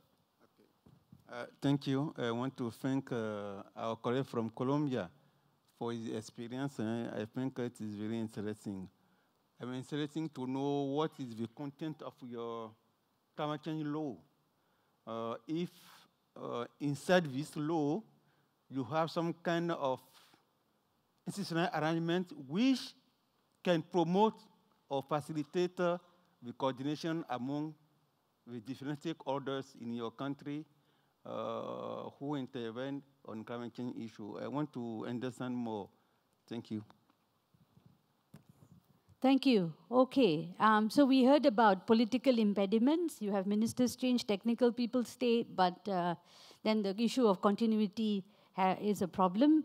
We heard about pressures coming from the banks, the international institutions, and so the national interference or influencing the national vision itself, which can be problematic. We also heard about the means of implementation that is necessary to keep the coordination structure going. We also heard about if there are too many committees, then you can have meeting and who coordinates the committee. So that can be a challenge which we want to hear. And the law itself, how does that help this? Now, is there anybody else who would like to address this first question about the maintaining national coordination mechanisms? If the vision is coming from your president or your your top man, I think that is really the first step, which is really a positive sign. So, yes. Please identify who you are so we know who you are. Thanks very much. Dominic Malloy from the UK. I don't know if a developed country perspective is useful, but I just wanted to say, because it's very in keeping with the discussion, but a very small point, but so the UK established climate legislation in 2008. We wrote into law our Climate Change Act, and that one of the key parts of that legislation was to create a climate change committee, which sets our national budgets for emissions. And I just wanted to, a small point, but a key aspect of this committee, and actually why I think it works, is that it was created as an independent body. So rather than reporting to one ministry or a different ministry, or taking orders from the politicians in power, it's totally independent. And I think that plays a role in just ensuring that all ministries are subject to this, all different departments and different political parties who come into power. So just wanted to share that. Thank you for that input. Anybody else on this one? Otherwise, we can come back to it after we finish the other two questions itself. Now, the next question is on reflecting on support programs like the Readiness Program. What needs to be improved for them to support national coordination mechanisms of structure? Any suggestions? Any of you who have taken readiness money and you feel that you need to give any advice, any improvements? Or are you going to say it's very hard to even get ready for accepting readiness money? Sure. From the experience, from what we've heard when we were but I still am, in a way, I am advisor to Cuba in this GCF board meeting. From one of the biggest problems that we have had in conducting readiness programs is the need for country-drivenness. Readiness programs were once again filtered through consultants. In fact, we had a big discussion on that with the GCF. I mean, countries can be ready. Listen, we've been dealing with climate change financing since 1995. It's not a new thing, you know. So what is going to be readiness all about? Huh? What are you talking about when you're talking readiness? And what happened in many cases was that the use of consultants in order to be able to get to the countries. And what the consultants do is actually consult the local experts so that they can know what the local conditions are. And let's be very frank. It has been, well, I have said this in plenaries, even in the UN FCCC. You know, what's been happening is that we at national level were building the capacity of the foreign consultants. So, I mean, I think we have to face that reality. And that's the reason why in the negotiations, even in the approach that we used in the governing instrument, look at paragraph 3 of the governing instrument, country-driven approach. The GCF must do a country-driven approach. That is one of the basic principles that we had for the adaptation fund. It must be country-driven. So when you say support programs like readiness programs, they must be focused on country-drivenness, 1, and 2. If you look at even the Paris Agreement, mobilizing and providing climate finance must take into account country-driven strategies, needs, and priorities of developing countries, because this is a lesson that we have learned through the years of climate change financing. Thank you. That's the role of foreign consultants and is constantly going across. Before I give the mic to Omar, one small reflection. This question assumes that countries know what the readiness funds are, where they are located, and how to get them. And from my own experience in Malaysia, I'm sorry to say, many of them are not even aware of the Green Climate Fund, many of the institutions which exist. So knowledge is lacking. So in fact, the civil society seems to know more than our own government. Of course, this is beginning, but then, you know, so I just wanted to also say that some of these assume that the country itself is already aware of all the international institutions, has the knowledge of how to go, how to access, and I think that is actually a huge gap itself. But Omar, and then I'll come to Mamadou. Thank you, Mina. Before lunch, we were talking about capacity building. And remember that the United Nations Development Program was established to provide capacity and to build capacity. And I don't know how many years now since the establishment of this program. It helped developing countries in many ways. But what was forgotten during this process was the institutionalization of any capacity.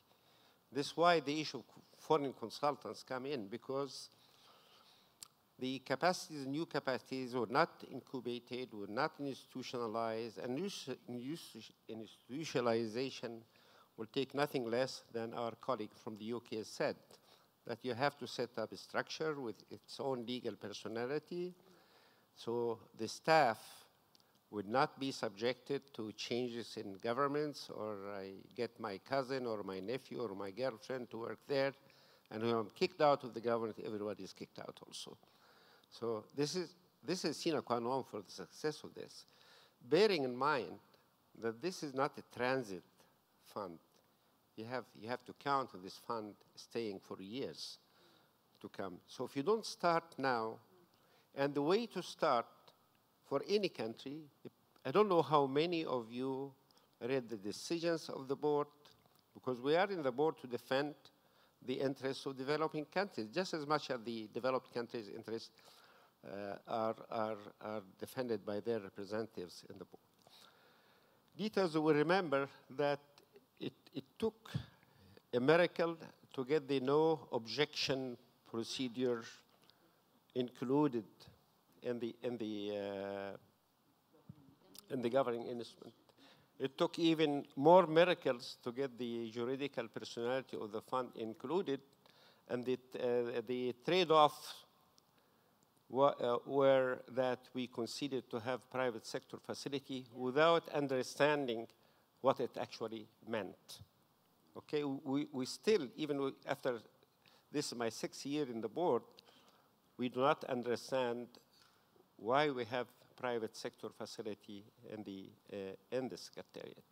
Since we are not enticing private sector, especially our own private sector, because don't tell me a country like India doesn't have viable private sector, or Malaysia or Argentina.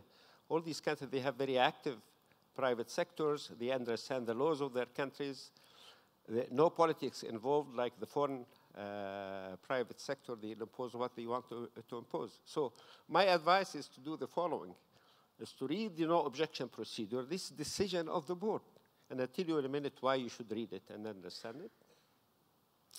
And this was decided at the 8th meeting, so you don't waste time in looking for which meeting, and you will have a decision that had add-ons, that is the role of stakeholder, the role of the NDA, etc.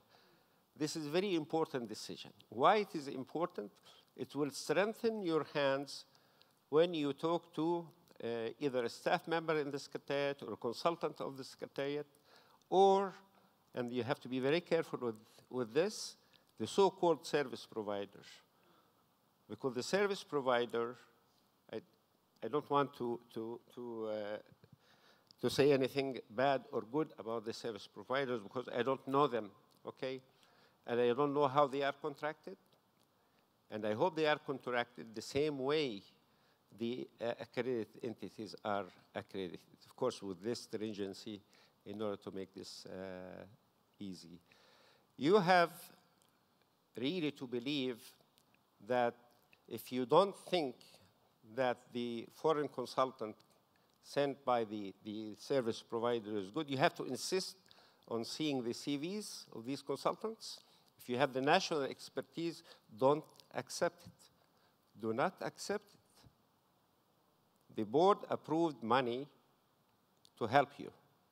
And the way I see it, that most of this money has not been disbursed, and if it is disbursed, it is not used properly. Nobody is going to come and build your own capacity. You should have full-time staff paid from the readiness money, full-time, if it is 1 or 2. You have to have your own consultants paid from this money. But you have to be transparent about it. Your accounts have to be audited. It has to be known, and you have one institution negotiating with the accredited entities or the service provider. The way they work, even a large country, and to a large extent sophisticated also like Egypt, they go first to the ministries, and they come to the national designated authority. And they ask the national designated authority for the no objection letter. So why are you coming to see me now? Go to any of these ministers to give you the no objection letter. You did not come to see me first to tell you whether this activity is within our national climate strategy, according to the board decision, by the way. So most of the projects are in accordance with the priorities of the accredited entities, because they have countries that they are used to work in, etc. Maybe it's easy in this country than the other countries. So I'm not blaming them also. You know, I'm blaming the circumstances that led to this misunderstanding. I think there is a great deal of misunderstanding that has to be cleared. And start with the decisions of the board. I think there is enough explanation there and enough leeway that you can use the readiness money and you can tell the foreign consultant, I don't want you because I have my own consultants. Thank you. Yes, as somebody is saying, climate finance has become big business. Yeah, so I think one of the things that Omar touched on was the issue of the GCF, the availability of readiness money is there. Many people are not aware. NDA strengthening is there. No objection procedure is there. Even this next question about good practices, if you look at the decision and if you look at the annexes, very good description of what best practices are for an NDA. But I will guarantee you, how many of you in this room have read the no objection procedure of the GCF? Please raise your hand. One. The board member is not allowed to raise hand. Pak Dodi, Rudy. Who else? Ivan, have you? None. You're from? From? Okay. Now, the civil society who is here have read it because we come here for the GCF. So I think the GCF has a lot to do. The Secretariat has a lot to do. And I think this is part of the problem. We decide, we draw up, your board members fight for it, and then at the end of the day, the most basic, even to have readiness program, even to know how to get it, what it's about, what's no objection about. It's a long way to go. So I think that is a huge challenge. You wanted to say something? Yes, thank you very much.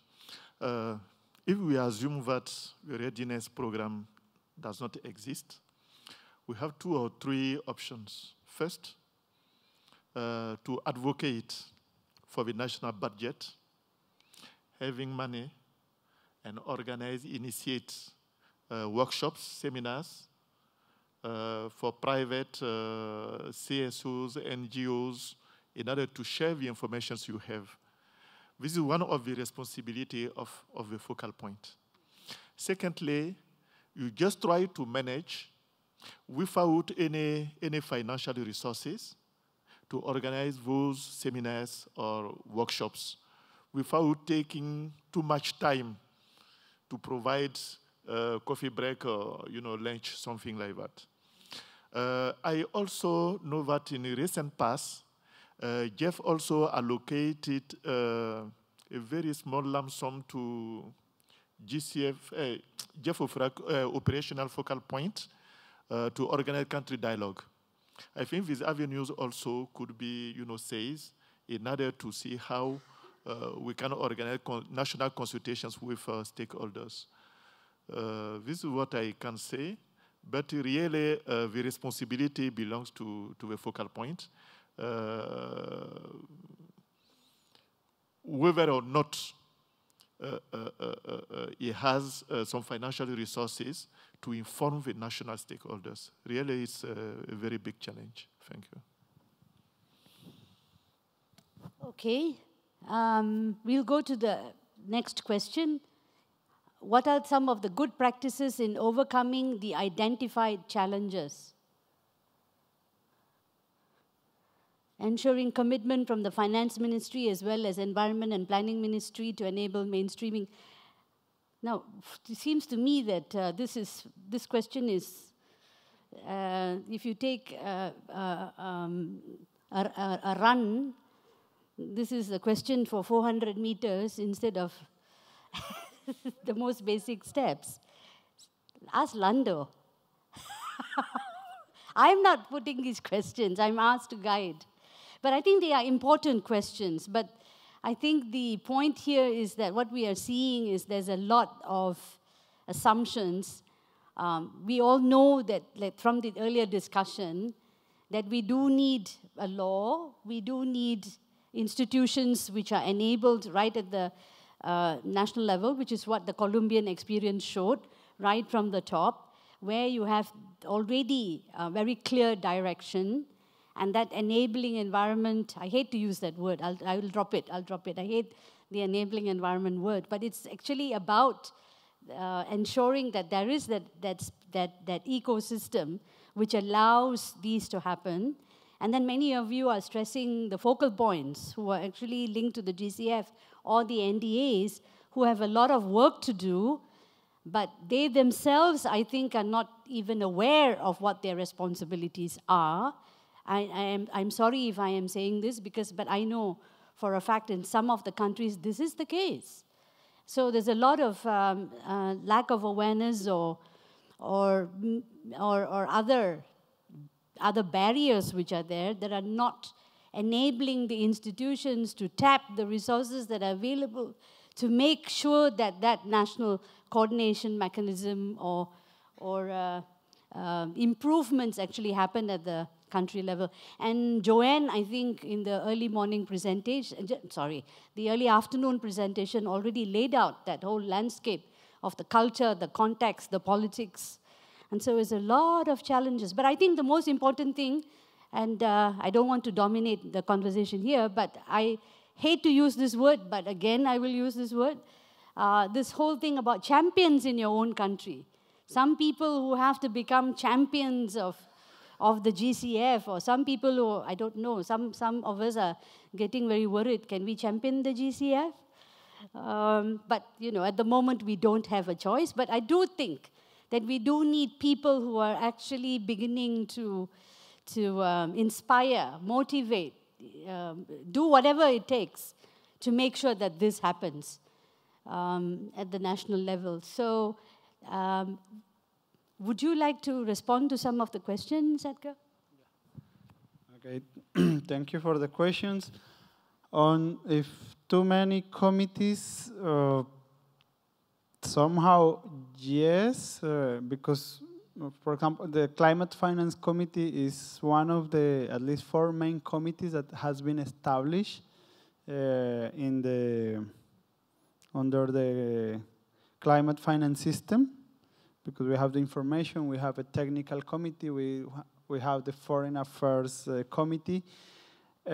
Sometimes it's the same people, roughly, attending some of them. So sometimes that makes it more difficult, and more when you have some other agendas that you have to deal with.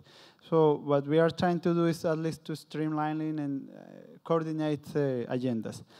On the issue of climate change law, roughly there is consolidation of the institutional arrangement, and now the new member of this system is also a kind of a council, an advisory council, in which, because the top authority has been at the ministerial level, but there was the discussion that there was not a counterpart of civil society and other levels of other people engaged in proposing decision making. So, okay, now there is in the law has been formulated that there should be an advisory committee at the high level with the representatives to help to guide this formulation of policy. And I also want to react because that is the experience we had in Colombia with the case of how to have the technical teams to strengthen. And all this work of formulating the climate finance strategy and setting up, for example, our system for tracking climate finance, it was done, with cooperation, and we are thankful.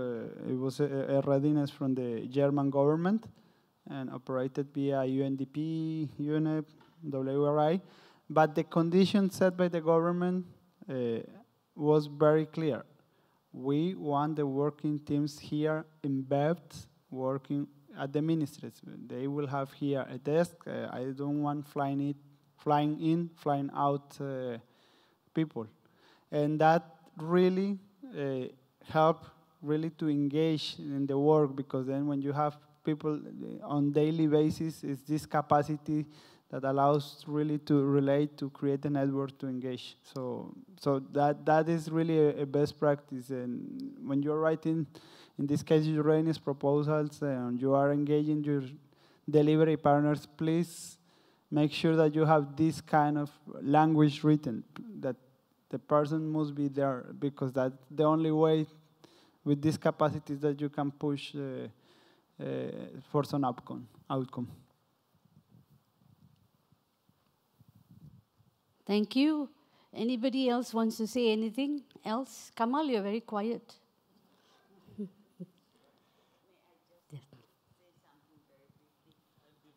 I forgot to add that in our interagency mechanism, there is a complete stakeholder participation. Civil society is part of it, academe is part of it. We even have religious organizations because the Filipinos are very religious, as you well know. And then, so they are all part of, from local government. It's not only very high level participation. That's one.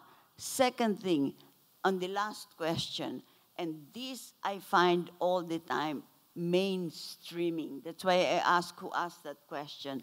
Do you know how much it costs a country to mainstream climate change into its development planning, for instance?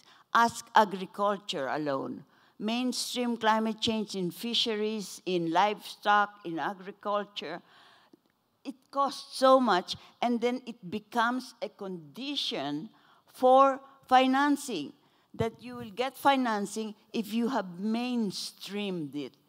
But where do you get the money up front in order to do your mainstreaming? And that has to be, you know, that word has to be, we're very careful about that word when we look at, when we see it. And I'm glad you didn't try it.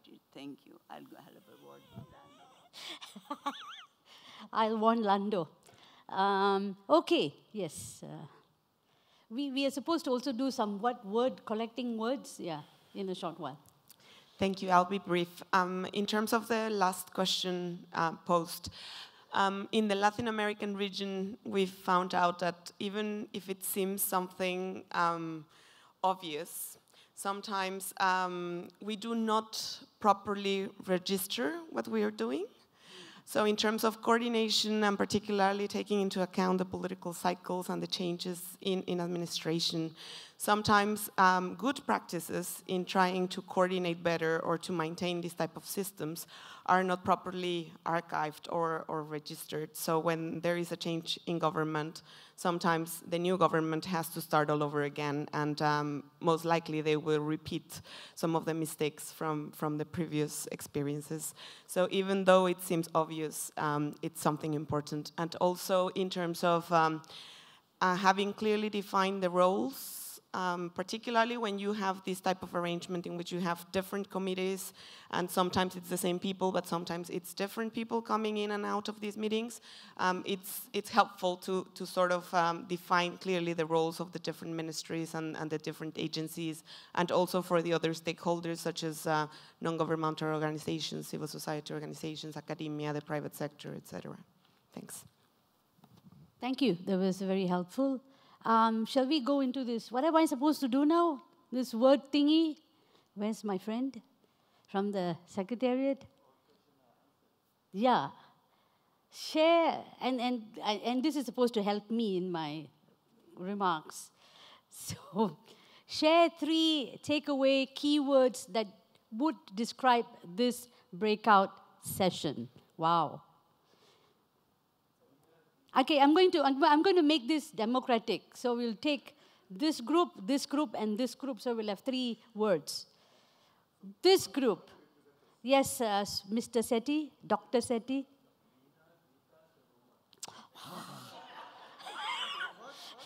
He says Meena, Ditas, and Omar.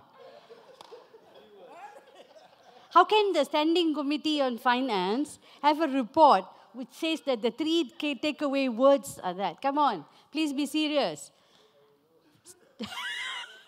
Okay, 3 takeaway keywords. This group, what is a key word that you would like to say? We're supposed to be focusing on national coordination mechanism, challenges, how to improve, that kind of thing. So what is your takeaway word? While this group is thinking, and that group is thinking, you can huddle if you want. This group, okay, you think.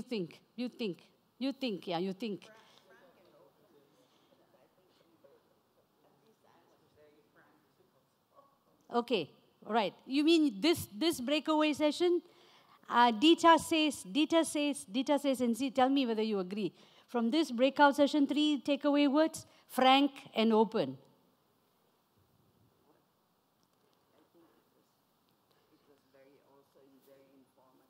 Okay, informative, frank, open. There's more than 3 words. But never mind, we'll see the commonalities. Huh? Sorry? Instability. Describe that for me. Because even inside each institution, many people come and over can come, and this is not really effective. So you see. Okay. Instability. That's a good word. Lack of continuity. I think that's what you mean. But that's more than 3 words. This group, what do you think?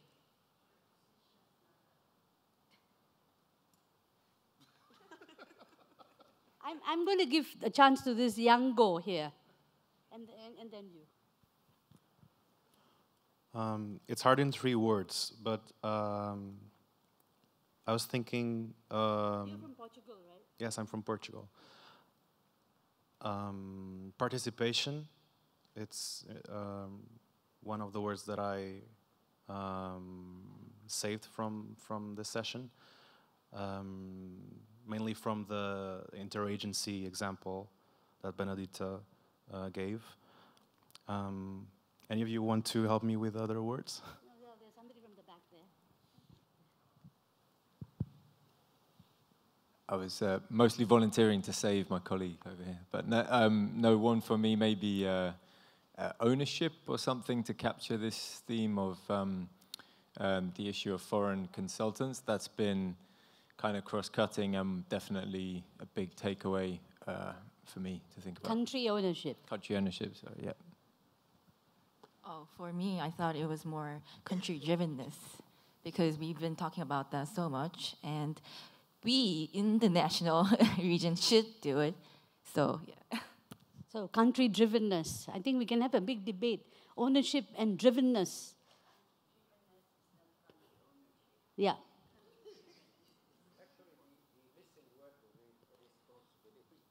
Responsibility. Are we really responsible when I'm talking in all honesty here. Developing countries have been asking for money, they're asking for help, they ask for this. How responsible are we? Developing countries? Yes, yes. When you talk about committees of climate change and this and that and that, how do you want people to help you with this? Either countries are responsible or they are not responsible. If you are responsible, you know the rules. The board told everybody there is money available, and this is the way to get the money, and this is how much you can get. The Secretariat is doing its best. This is a small group within the Secretariat. I've been criticizing them, meeting in, meeting out, until I realized that they are also frustrated because they want to do things that they cannot do, because the countries themselves, they feel helpless or they don't want to walk the extra mile. So everybody is throwing their responsibility, their own responsibilities, on other institutions, and at the end we complain, and we say capacity building, consultants, etc., etc. But you take it all holistically, irresponsibility and responsibility are the underlying words here. Thank you, Omar. Thank you very much. I'm thinking about the teamwork, because whatever we will be saying, we have challenges, but we have to help those who are vulnerable in our countries. We cannot lay down because we are facing challenges. So to me, I see the responsibility in the other side, where we have something to do for vulnerable communities. Thank you. Thank you. Patience? Well, just to add to that, I think that the way Omar explained it, it means that we need active participation from, the relevant people in terms of the NDA, the focal points, because sometimes the NDA may not be the same as the focal point, but there's the need to have, real coordination among them to know what is happening, particularly for the finance ministry people. Thank you. And maybe to be even more provocative, but it's not a word, it's not anything, but it's a reflection and an observation. We all who come from developing countries also know that many people who occupy the seats come for per diems. Now, tell me I'm wrong. Yeah? So this, you all are laughing. I know that you all are laughing. But for those of us who watch these processes sometimes, and we notice that we fight for the seat and we fight for everything, and then when people come and occupy that seat, you don't even have any report back. How many of you write, I'm going to be challenging now, how many of you write reports after your meetings? Please raise your hands.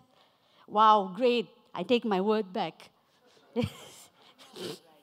Yeah, of course. So I was just kidding. So, no, but I think the point that Omar was stressing is really overriding, and Patience and Mamadou and all those, that the responsibility that we have.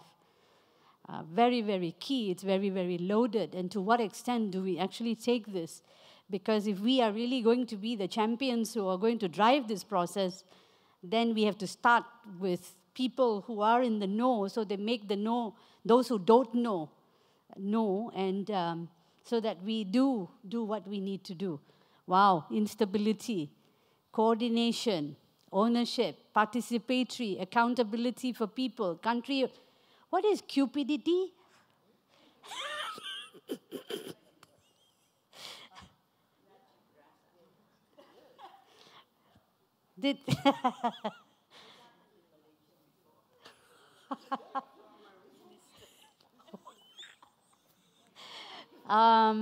Country ownership, participation, high level. Yeah, this is good. This is good. All the words which came out. Do your own homework first. Yeah.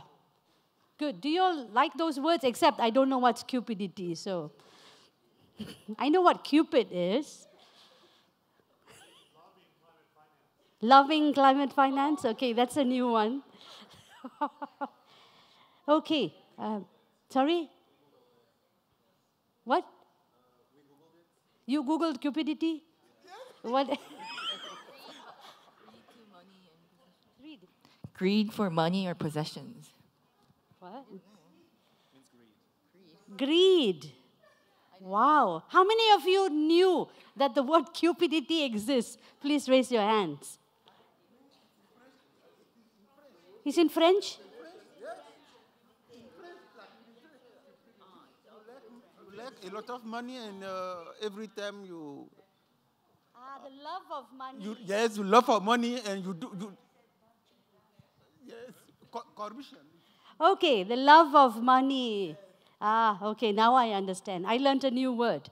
Thank you. But I always thought that Cupid was love, but this is cupidity for loving money. Okay, now we have, thank you. I think there was active participation. I think, I don't know what the SEF forum is going to report back from this session. But I think we learned, I learned. I mean, in all seriousness, I think the challenges are phenomenal. And I hope that afterwards I represent your views correctly. So forgive me if I don't, but yeah, fine. Okay, let's go for coffee break. Thank you. Yeah.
I think so.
So we should just start. Okay.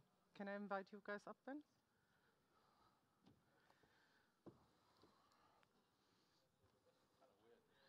This is very weird. And I also found out that that thing is not stable. Okay. So, yeah? Can't really see that. You got your microphone? It's okay. Yeah, I got it. Oh, you got it. Great.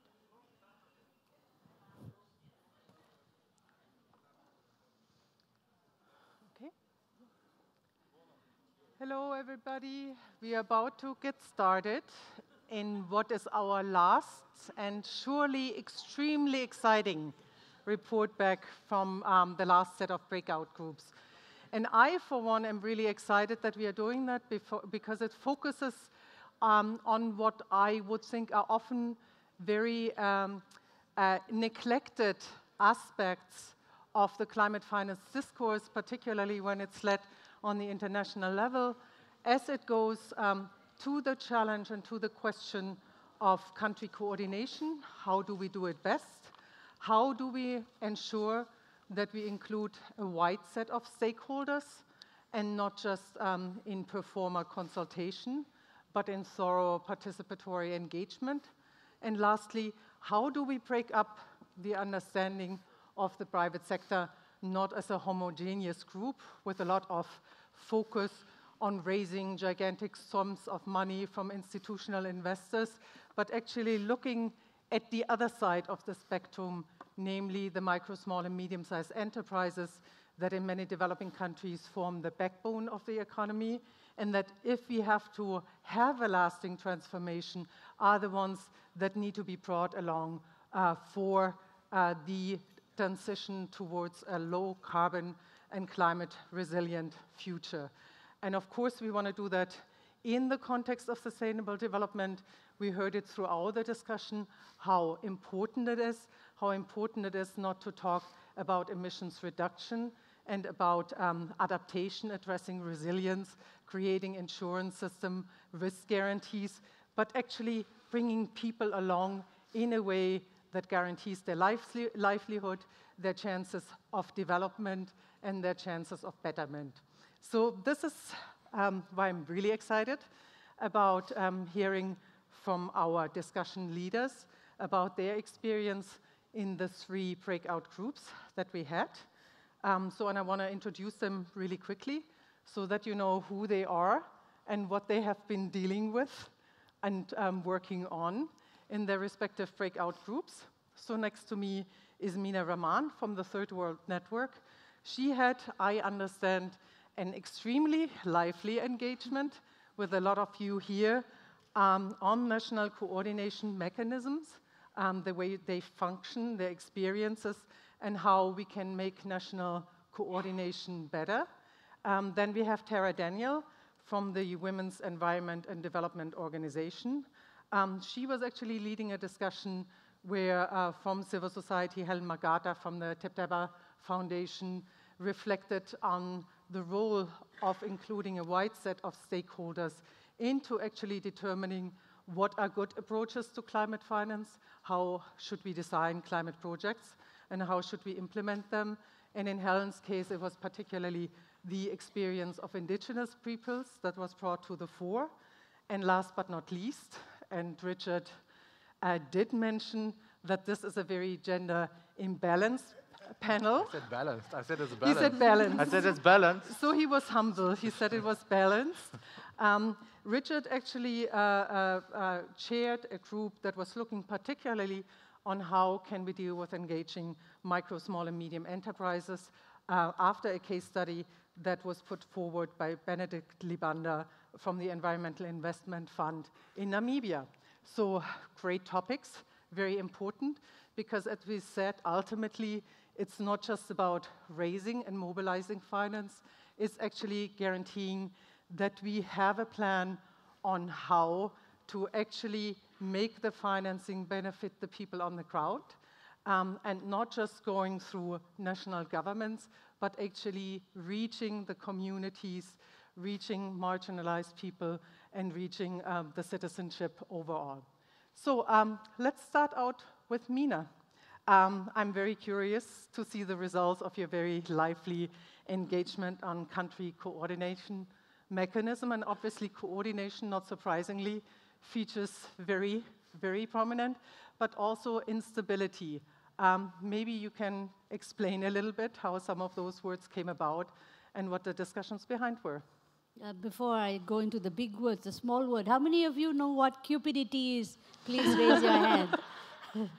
It is a true word. We had to Google it. Apparently, it comes from the French context, and it's about the love of money.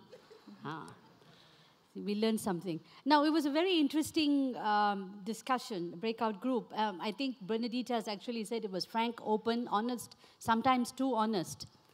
But I won't get there.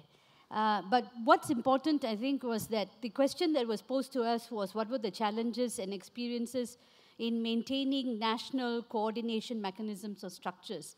First, the assumption here is that countries already have these structures in place or these mechanisms in place. And the thing is, and it was even more focused, it was about coordination mechanism on climate finance, which was really even more specific.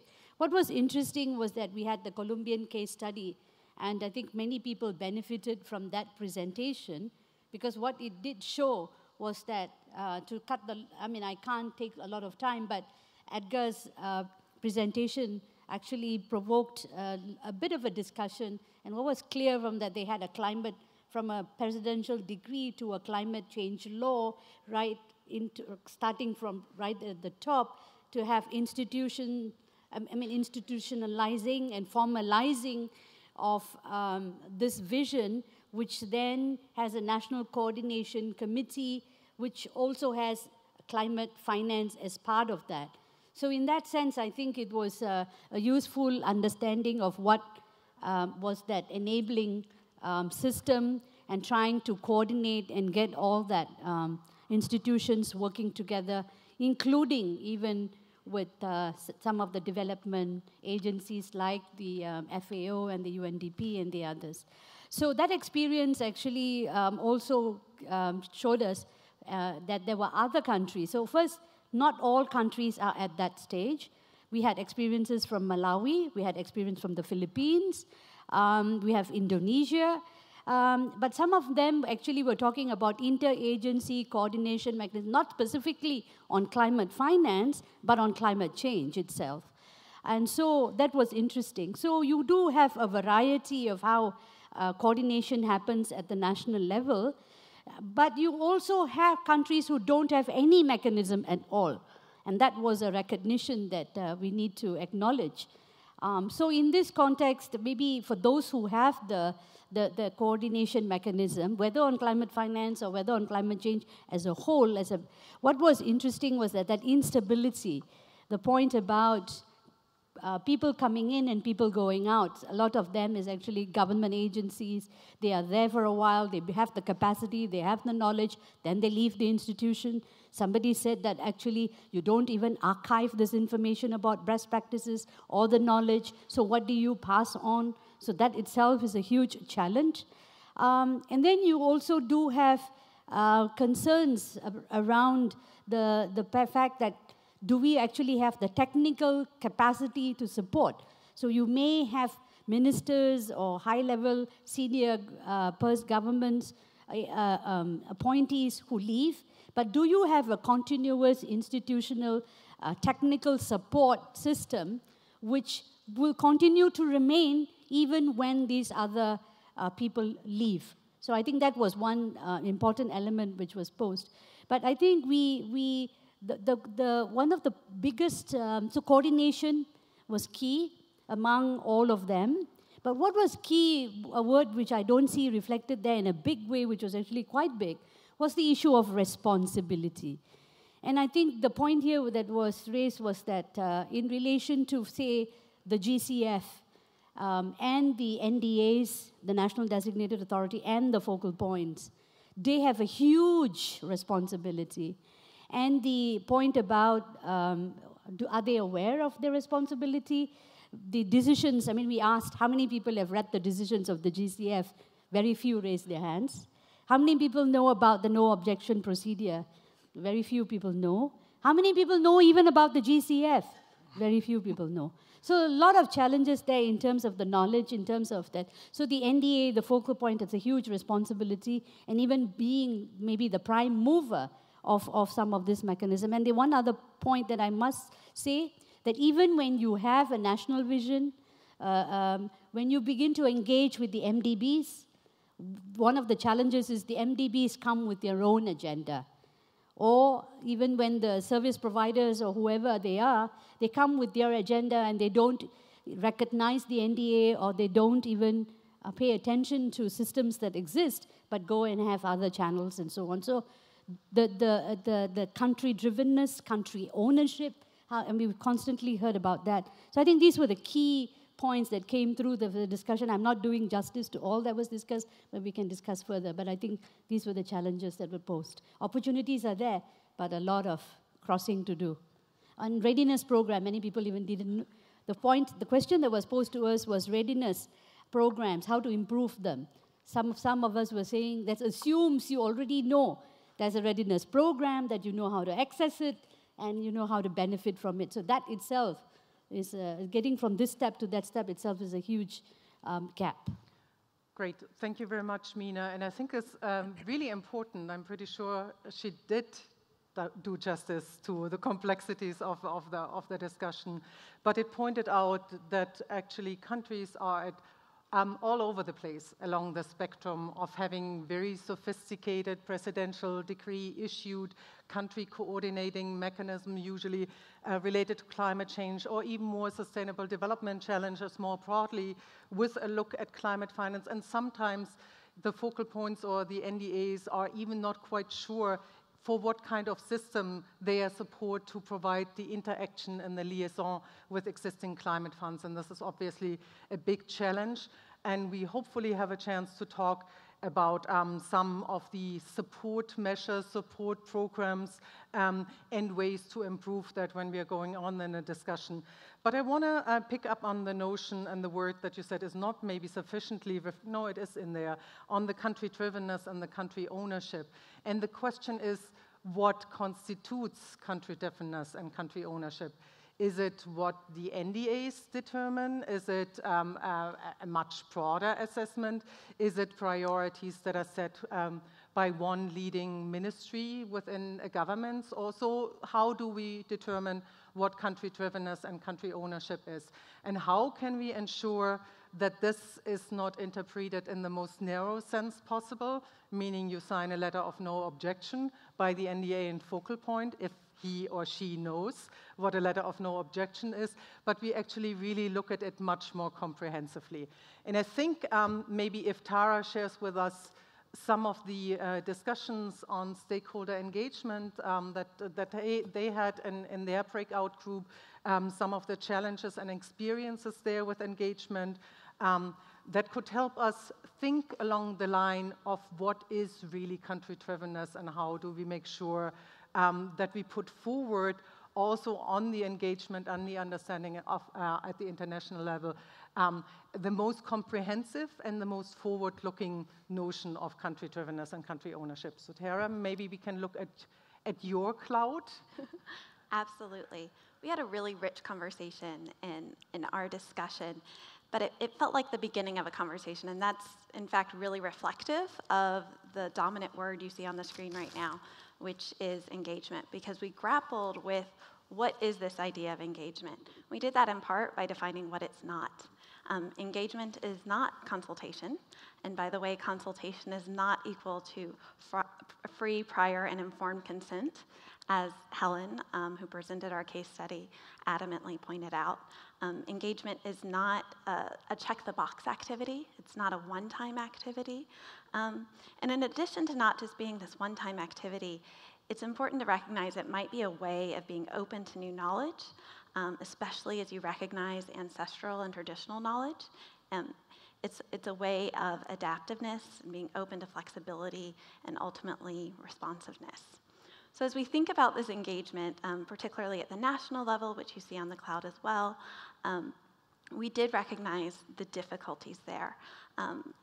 it was expressed that sometimes when there's umbrella groups at a national level, it's really easy to work on engaging with them, but that might not actually be reflective of the entire stakeholder groups that need to be engaged.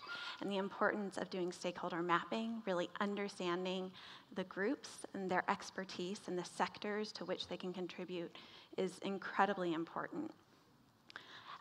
And this process has to be supported as well in the budgets, in the plans. There has to be finance for ongoing engagement. And we see in an example from Sudan that stakeholder engagement, particularly in a broad and decentralized way, ultimately contributed to getting finance for projects, particularly in this decentralized manner in which it was done. As we talk about the way in which engagement can happen and the different levels it can happen, I want to return to Liana's question about country-drivenness, because there absolutely was this discussion around, and this strong sentiment around how an NDA sign-off is not necessarily equivalent to country-drivenness. And there's also a tension here. You see some of the words that show up, guidelines, and I thought toolkit might have been up there at one point, but I'm not seeing it anymore. Recognizing that one of the responses to the idea of creating stronger guidelines or a toolkit for how to engage and how indigenous groups, how women's groups, how these different stakeholder groups, particularly those reflecting the most vulnerable to climate change, can engage, was at one point met with this idea of, oh yes, but that's at the country level. So the countries can create those guidelines and best practices and toolkits. And there was a real recognition that while we need to be working at the country level, we also have to be working on these issues internationally and recognizing how to raise these voices beyond the country level to face this common challenge. And ultimately, how do we look at this idea of community voice and full participation and inclusivity in a way that can be reflected in some sort of indicator to really measure the depth and the breadth of stakeholder engagement, so that when we're talking about country-drivenness, ultimately we know what we're talking about and we know the ways in which stakeholders, again, have been engaged and not just consulted. Great. Thank you very much, Tara. And I think the notion of thinking about who are the stakeholders within a given country context are very important. They probably come out very differently depending on country circumstances, country rules and regulation. But they should probably, if you look at a mapping exercise or structure, should probably be guided by a couple of questions of, you know, who within, for example, a country are the groups that are dominating within a sector, or that might have fewer possibilities to engage in a political process, or where they might be in areas of the country that are very secluded and through communication challenges not being able to participate. So now we come to the third breakout group and to a part of stakeholders that usually in the discourse about climate finance, everybody is really, really excited, and that's the private sector. And so we hear a lot about leveraging the private sector, getting the private sector engaged, making sure that climate financing instruments are responsive to the need of the private sector. But when you then dig a little bit deeper, you very often find there is a special preconception of the notion of what private sector we are talking about, and that very often kind of is not respectful of enough of the very broad variety of private sector actors that we have, and that we should be engaging to actually bring the full potential of private sector engagement into the fore of climate financing instrument. And Richard's group dealt with one of this segment of the private sector, which I would stipulate is often neglected, namely particularly the micro, small, and medium enterprise sector, domestic sector, and we are very excited to start seeing your word cloud, which complexity apparently is dominating. and what our interest rate is another one. So obviously, ultimately, we are talking about money, we are talking about accessibility of financing, and this is very much dominated by the terms and concessionalities that climate finance instruments and climate funds sets for that kind of engagement. Please, Richard. Thanks, Leanne. While I have the floor and seeing that this is broadcast on YouTube, let me take 5 minutes to explain to you what happened at the GCF board meeting so we can set some truths straight. But if I did that, it would be very complex and we'd probably be here for quite a while. So let's stick to the climate finance architecture word of complexity. We had a very interesting discussion in our group. As Leanne said, this is a sector, particularly the micro sector, that has been totally neglected up to date. The GCF has gone ahead and issued an RFP, and we've seen some examples already. Today, you had a presentation from House Bank from Mongolia, which was one of the entities that came through the RFP and is now... What's an RFP? The request for proposals, I'm sorry, another complexity of the GCF, the request for proposals. So in a sense, the complexity that there are many levels of the complexity that we spoke about, and the most important one I think I need to report back to you is the fact that we're not ready to take risks.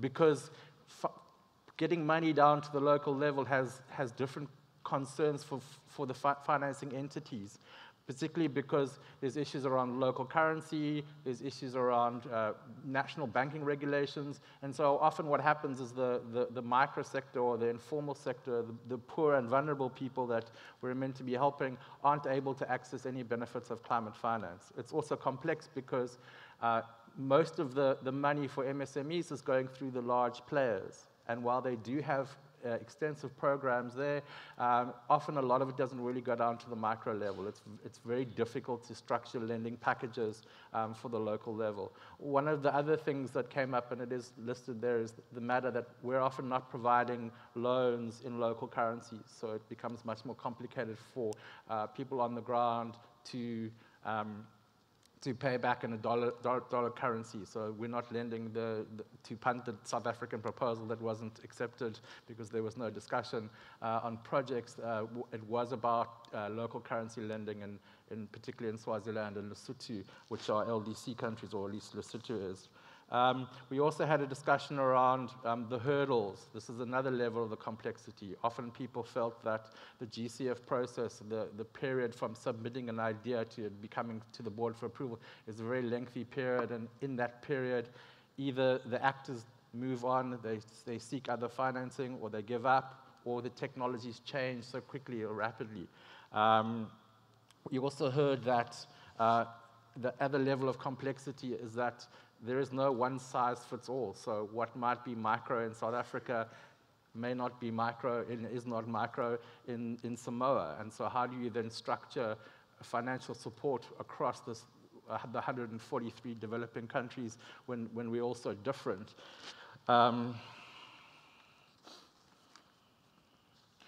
other level is that often the existing banking systems in developing countries don't really see the micro and small level as being important players. Again, it's because of the complexities or the lack of wanting to take risks. So then how do the big players, whether they're the international financial institutions, the multilateral development banks, come in and support this? Essentially, that's what funds like the GCF is meant to be doing. They're meant to be taking the risk. We don't see it enough. It's not there. Colleagues raised the concern that there was a need for educating, particularly people in the informal and micro sectors, around these opportunities. Again, sometimes they're more interested in immediate livelihood issues and don't really have the 18 to 24 months that project proposals come through in a gestation period of the funds. I can't really see. What is the EBRD? The EBRD references is to work that they're doing, so you can actually see that despite projects not necessarily coming to the GCF level with MSME components in it, if you look at their portfolio, you will see that there's lots of lending. We heard examples from some of our donor colleagues that while they do have quite extensive programs of support bilaterally for MSMEs, the climate component of that is still very low. So again, there's not only a level of awareness that's required in country, but there's also a level of awareness that's required at the donor level to expand their programs. Countries like Canada have quite extensive climate-related MSME programs through the IFC.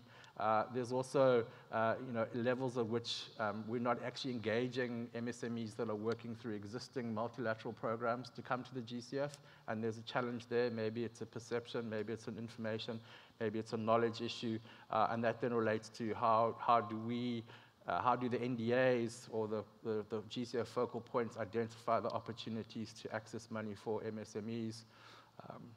I'll leave it at that. Great. Thank you very much. And I think the reflections that Richard gave from the discussion here are really, really important because they point to the fact, and actually it is the task of a lot of the climate financing mechanisms like the Green Climate Funds, particularly in the engagement to the private sector, to address market hurdles, market barriers, and maybe we just have to say that the smart heads within, for example, the private sector facility or other private sector experts need to pay equal attention, not just to some complex structuring of financing products, but also on ways to bringing in risk guarantees and addressing the risk misperception or perception of some of those micro, small, and medium enterprises and also ultimately some of the household level actors that do want to access, for example, green credit lines, but need to access them at a rate that actually profits from the concessionality that is passed on from climate finance institutes, ideally would get that into local currency lending. And I think there should be a discussion, or and I know, for example, in the Green Climate Funds, it has popped up once in a while, but has not been addressed further, how much that should be an issue. And then also looking at ways, for example, how existing portfolios of private sector engagement facilities, credit facilities, and so on and so forth, could strengthen such an MSME engagement component. And just a little anecdote, in the couple of minutes that I was actually in Richard's room, I was very happy to hear Benedict, who did the case study, saying that the best performing sector under the MSMEs, at least in his experience, was the micro, because they had the lowest level, namely only 3% of non-performing loans.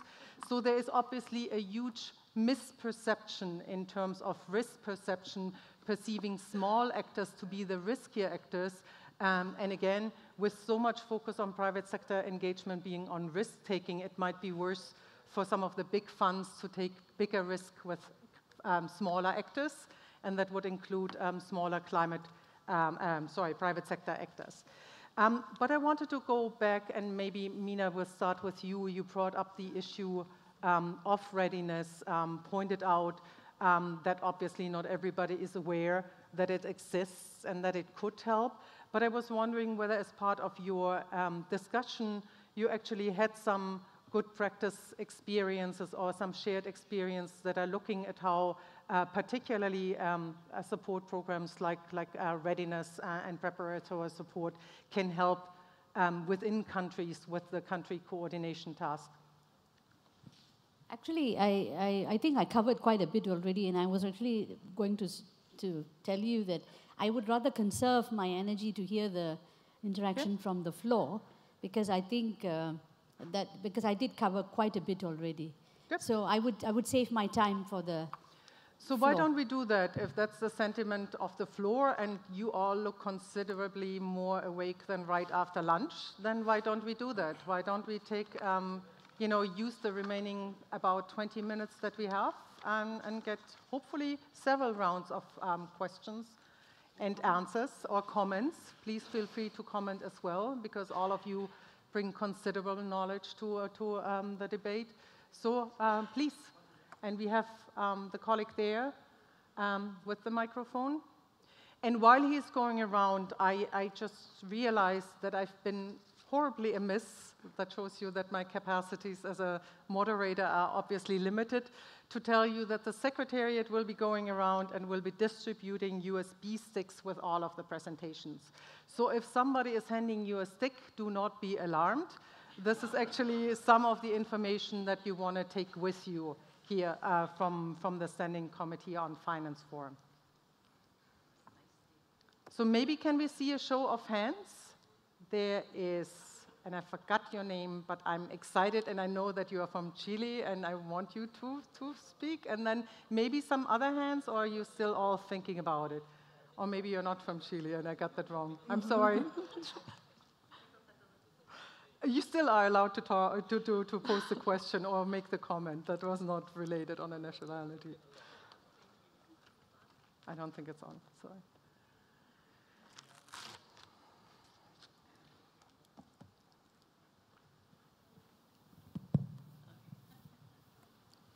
Thanks. Well, I hope that my not being from Chile doesn't make you any less enthusiastic to receive my question. No, that's okay. It occurs to me that if we were to collect everybody's ideas about, 3 words that capture this last 2 days of sessions and discussions, that one of the words that we might see in our word cloud would be definitions. Because we've been spending a lot of time trying to clarify words ranging from climate finance, things that we maybe came into the event thinking that we all had a sense of what that meant, to cupidity, which some of us had no idea what that meant. But I'd like to refresh Liana's question about the distinction between country ownership and country drivenness, and particularly how those terms might have different implications for the ways that climate finance is secured and also implemented. So if I could hear from one or all of the speakers on that, that would be great.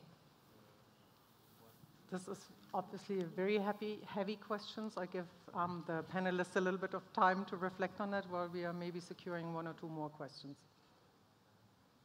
No? Okay, I can give it a go. I mean, again, I think a lot of it depends on each country. I think if we try and find one definition, it's not going to work, because what may work in one country will certainly not work for another country, and we shouldn't make it too restrictive. What we need to put, what the GCF does with its emphasis on country ownership and the NDA structure is to try and put the country in the driving seat.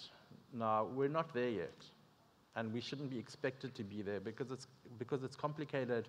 You have some countries choosing a path where they'll go down into a deep consultative mode with its stakeholders, whether they're civil society or the private sector, and they may only come out of that 4 or 5 years down the line, and that gets them a set of priorities. That's one way of doing it. The other way of doing it is just choosing things as they randomly come to you, and neither one should be, this is the way or that's a bad way. But I think the emphasis is really about giving the country the options. We see some countries have more options, some countries have less options. It's about the choices that people make, the choice of the accredited entity, the choice of the international partners that they need to make. Sometimes the international partners are more domineering and there's less authority in that. But again, if it's a project that meets country needs, and then there shouldn't really be a problem. But again, I think that the thing is to really ensure that this is not a random process.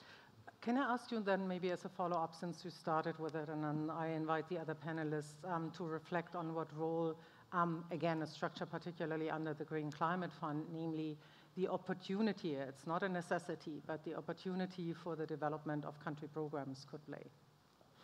Well, the country program issue was primarily driven by the African board members, and part of it was to help countries align systematically what they want to do, but also to give the fund some kind of indication of the need and the demand. So because we don't have any financial planning or spending targets, that was the aim of the country programs.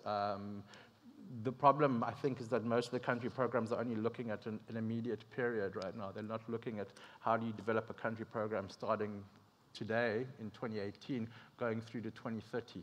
And then how would you build your GCF portfolio over a number of periods, obviously noting that availability of resources on replenishment periods. But I think that's really what the intention was behind, We're not there yet. We've got a number of countries working on the country programs. We've only had a few submitted. They're not really at the stage of development that it can give the board or the replenishment process some kind of indication of what we can actually program. And then there's the issue of capacity.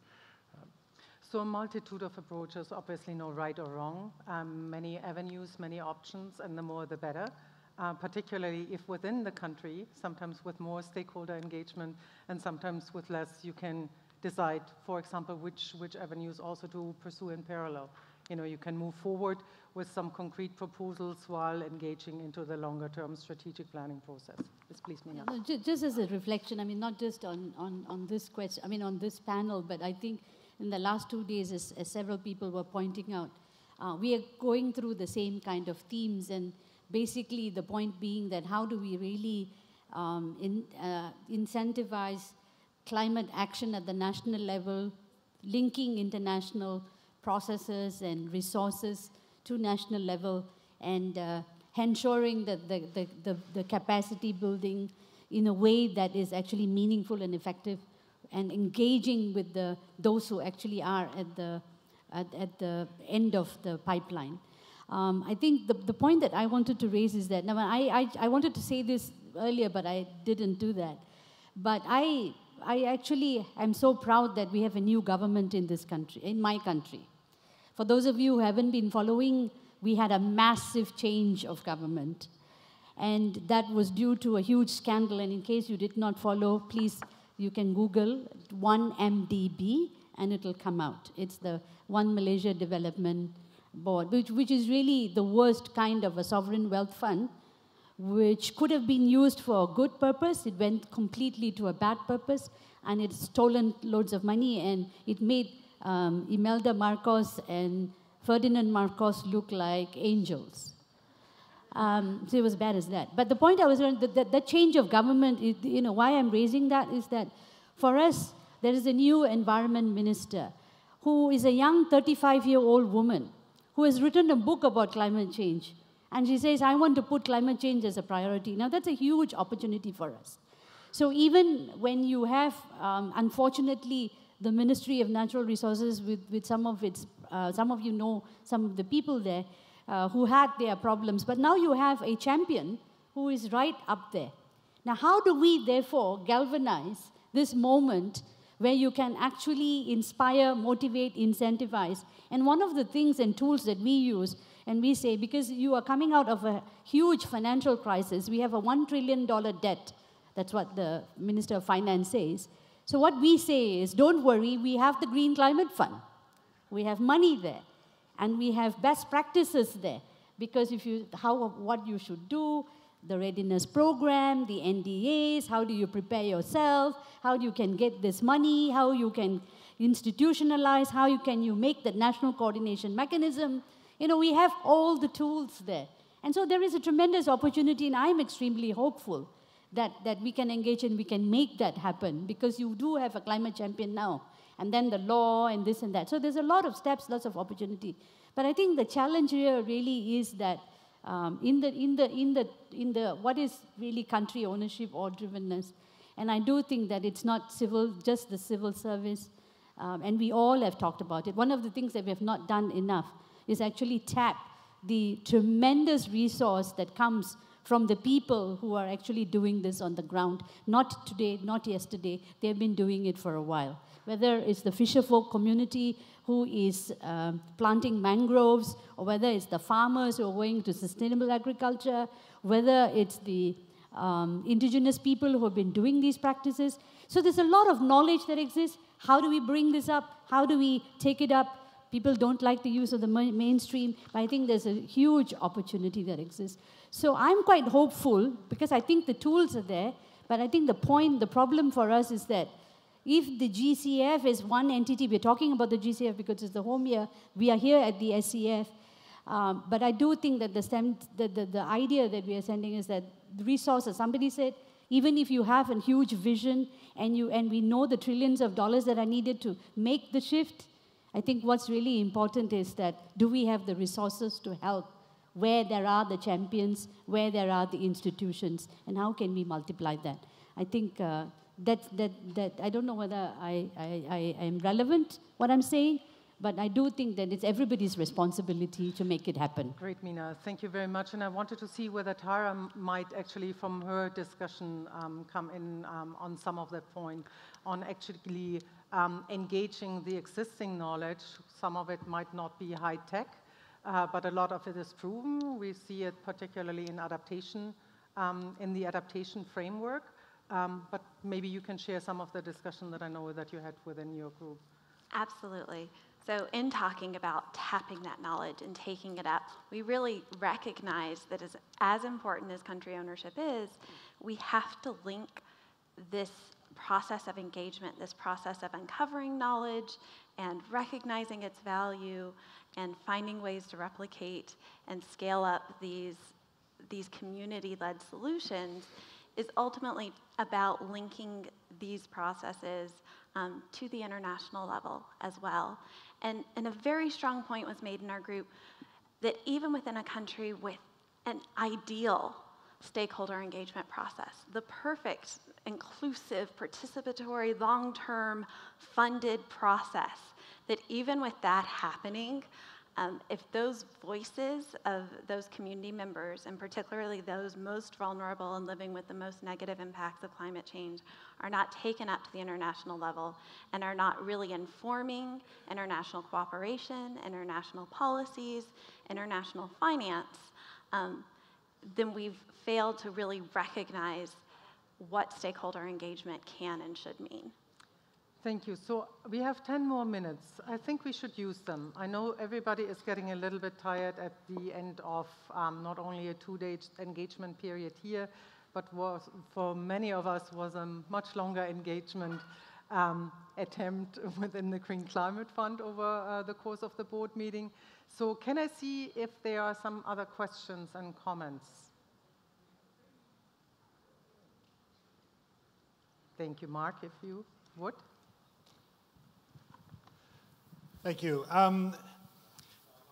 There was a very interesting discussion we had in this room about how to harness different actors at the national level in mobilizing, getting finance aligned towards the goals we're trying to move towards. I wanted to ask a little bit broader question. We've got in the Paris Agreement, the famous paragraph 2.1c, famous for some of us anyway, that talks about aligning all financial flows with the needs of low development, low emission and climate resilient development. I wonder how we can think about the kind of discussions we're having here that's kind of harnessing some finance towards very specific ends, towards aligning all financial flows. Because that's, I think, where we have to be building our conversation in the coming years and decades. Thanks. Did anyone of the panelists want to respond to that? Richard? Okay, I'll try. So I'm going to give you a cryptic response, Mark, because I know exactly what you want me to say, and I'm not going to say it. So I think in order to get onto that track, there's some very immediate steps we need to take right now. And because we're talking about the architecture, what is it that the architecture can do to start shifting not just the financial flows, but shifting people's ability to access finance with the idea of shifting their own immediate paradigms. So, for example, and I'll throw a question back to you, do you think that the GCF board should be doing some top-down programming in consultation with NGOs to make immediate shifts? So, for example, and this may only be relevant to Africa and some other countries, should we be setting a target to eliminate kerosene use, right, by helping provide access to micro-scale enterprises in Africa that allows them access to finance to help communities move from kerosene to solar power, right? And we have examples of the pay-as-you-go solar initiative in Kenya and Tanzania that came out of the Global Finance Lab, right? So that's the start of shifting financial flows, because people are spending money the little money they have on harmful fuels, not necessarily harmful for the climate, but harmful for them as individuals and for their communities. We have fires in South Africa, in Cape Town where I live, at least 3 or 4 times a year where entire communities are burned down because of this. So how do we help shift the flows of finance to them to change livelihoods and protect themselves? So I think we can have the T1C discussion at every single level. And because my group was primarily focused on the micro level, I think that's my response. Well, I think it also comes down to, I mean, I'm not going to answer that high-flown question because it's something that I can't grapple with because I don't know how you can do that. But what I do know is that I think in terms of what we are looking for in terms of the projects that really will be meaningful and beneficial and so on, we've been talking for days about the direct access entities. And those who actually are able to understand the context, are able to be the true country owners, the enhancing direct access, which is a step further from the direct access. So I think there are a lot of steps. I think we know some of the steps, but I think that we do need to overcome a lot of that, the problems and challenges that we are facing in that discussion. And also, I think that one of the biggest issues is about value for money. People talk about value for money. What is cost effective? What is big bang for your bucks? You want to talk about reducing emissions in the fastest way. Where do you go? Of course, you go to the countries with the largest emissions, but then is that where you should be putting money? I think we've gone through all these discussions, but I do think that in the way in which at least the GCF has been trying to set out the kind of principles and parameters, at least it's a step in the right direction. And I think that we need to really learn and grow and move faster to help that. Great, and without answering Mark's question, I think it's also equally clear while you have to shift the trillions, you need to allow the billions of people to actually have access to financial resources, including climate finance resources, and those are sometimes very small amount to be included in that overall shift. We've said paradigm shift a lot, but ultimately what is really going to be lastingly transformational and is part of the ensuring that we have sustainable development is that we are trying to reduce the number of people left behind through those climate finance interactions. I got some signals from the Secretariat, unless there is an absolutely burning question that I'm supposed to wrap it down. Mina wants to say one thing that somebody whispered to me, which I thought was a very important thing we've been talking about, that the best form of adaptation is actually, or even mitigation, is development. I mean, we had this whole development or mitigation, development or adaptation. And so linking the two, I think, was one thing that overarching, the link between sustainable development and mitigation and adaptation, we shouldn't be having that dichotomy. I think that was one message that came out. I think just as a conclusion, we do need to bring that back so that we're not looking at this from, I think Dr. Hussein Abaza said that in his presentation. Unfortunately, we didn't have time to talk further on that. But how do you connect and make that linkage so that we are not, again, siloing the conversation? Great, and so maybe one of the one word that can sum up basically the discussion within all 3 working groups is inclusiveness, participation, and collaboration, and put at the widest form. With that, I hope you can join me in an applause for our wonderful panelists. And I'm going to hand it over to whoever is going to be the wrap-up, and that's going to be Mohammed, who stands at the ready. Thank you.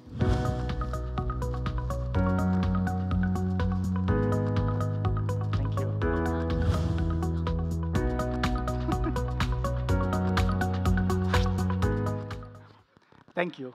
Thank you so much. I don't know why I get a feeling sometimes with this and the music that I'm in a wedding, but that's fine. But first, thank you so much for staying until now. I think we have exceeded the time.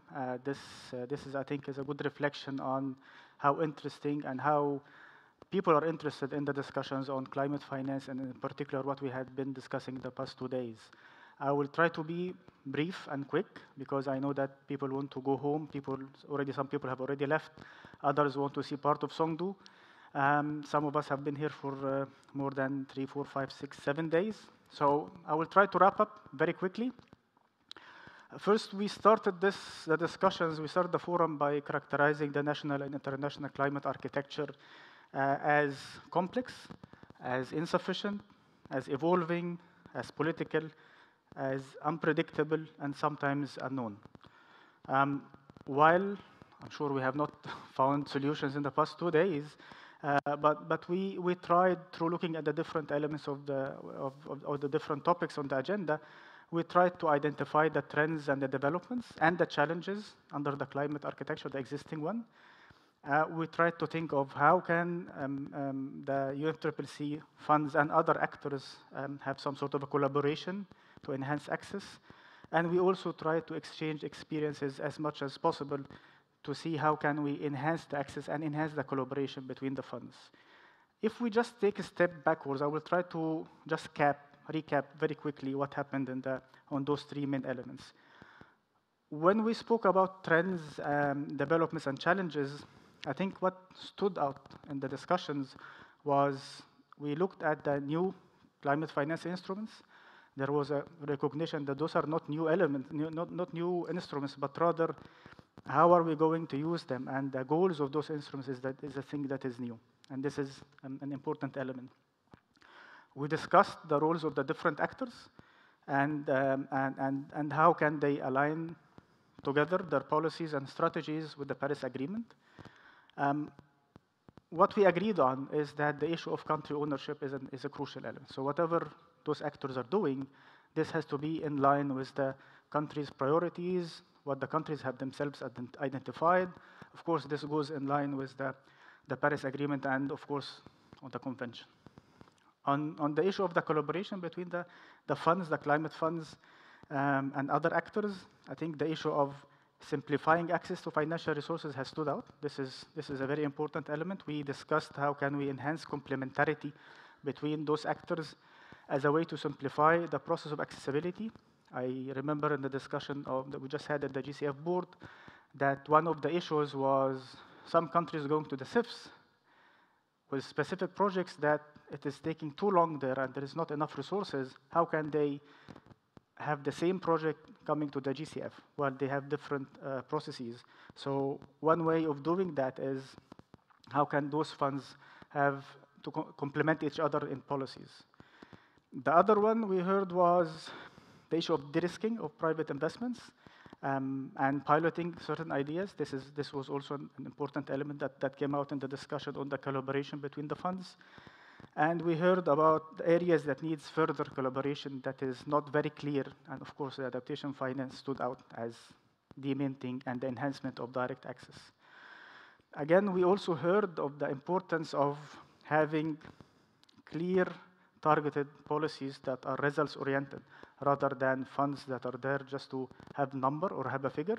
But those funds should have specific results to achieve. So it is not about having a fund of 100 billion or 1 billion, 200 trillion or 1 million, but rather a fund that will achieve specific focus and achieve a specific outcome.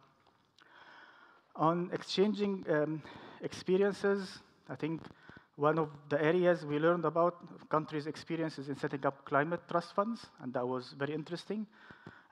We heard from countries on how they are building in-house capacities to facilitate the issue of accreditation, which again leads into accessing funds. And we were introduced to the experience of unlocking private finance and the lessons learned of years of addressing this, the challenges that faced unlocking climate finance, private finance, and this was very specific to Korea, but I think it was very informative. On the challenges that I think still remains, the issue of ensuring country ownership is a standing issue. I mean, we have been struggling. It has been reflected in the GCF instrument. It has been reflected in decisions. But how is it going to be operationalized has always been the question. The second one is how can we build and retain the capacities? It's not only building capacities. I mean, capacity building is a long-standing item with a lot of support coming from different institutions, for developing countries, but in many cases, after you build the capacity, those persons go somewhere else. And then you start from scratch again. So how can you retain the capacities? The last one, how can we fulfill the different requirements related to accessing climate finance? And this is not one size fits all, but it has to be in light of the different national circumstances or the country circumstances. Small countries are not, doesn't have the same challenges as larger countries. LDCs are not the ones like middle income, higher middle income are not like SIDS. So each group of countries, or I would say, each group of countries would have specific challenges, but there is a need to have an approach to that. And there is, in this, we shouldn't be thinking small for big or big for small. This is an important element. To conclude and just to clarify to you what is the way forward, what we do usually in the Standing Committee on Finance, Peter and myself will be working on draft report together with the Secretariat, presented to the Standing Committee on Finance. We'll discuss it. It will have recommendations. Of course, it will go to the COP to be taken note of, and the recommendations will be put forward. The recommendations should be reflected in the guidance for the entities. And the more important element is that the report will be on the website of the SCF. So it is to inform everybody, all the stakeholders, be them the ones engaged in negotiations, or the other ones who are outside of negotiations and looking at this climate architecture either as to benefit from it or seeing an opportunity to work through it. Having said that, and I hope I don't keep you beyond 6 o'clock, I'm sure everybody wants to leave, I will just invite Ditas, the co-chair of the SCF, to just address us very quickly. Ditas, please, you have the floor. Take your time. We still have until 6 o'clock. I think it's working. I cannot give you this thing. I like it so much. So.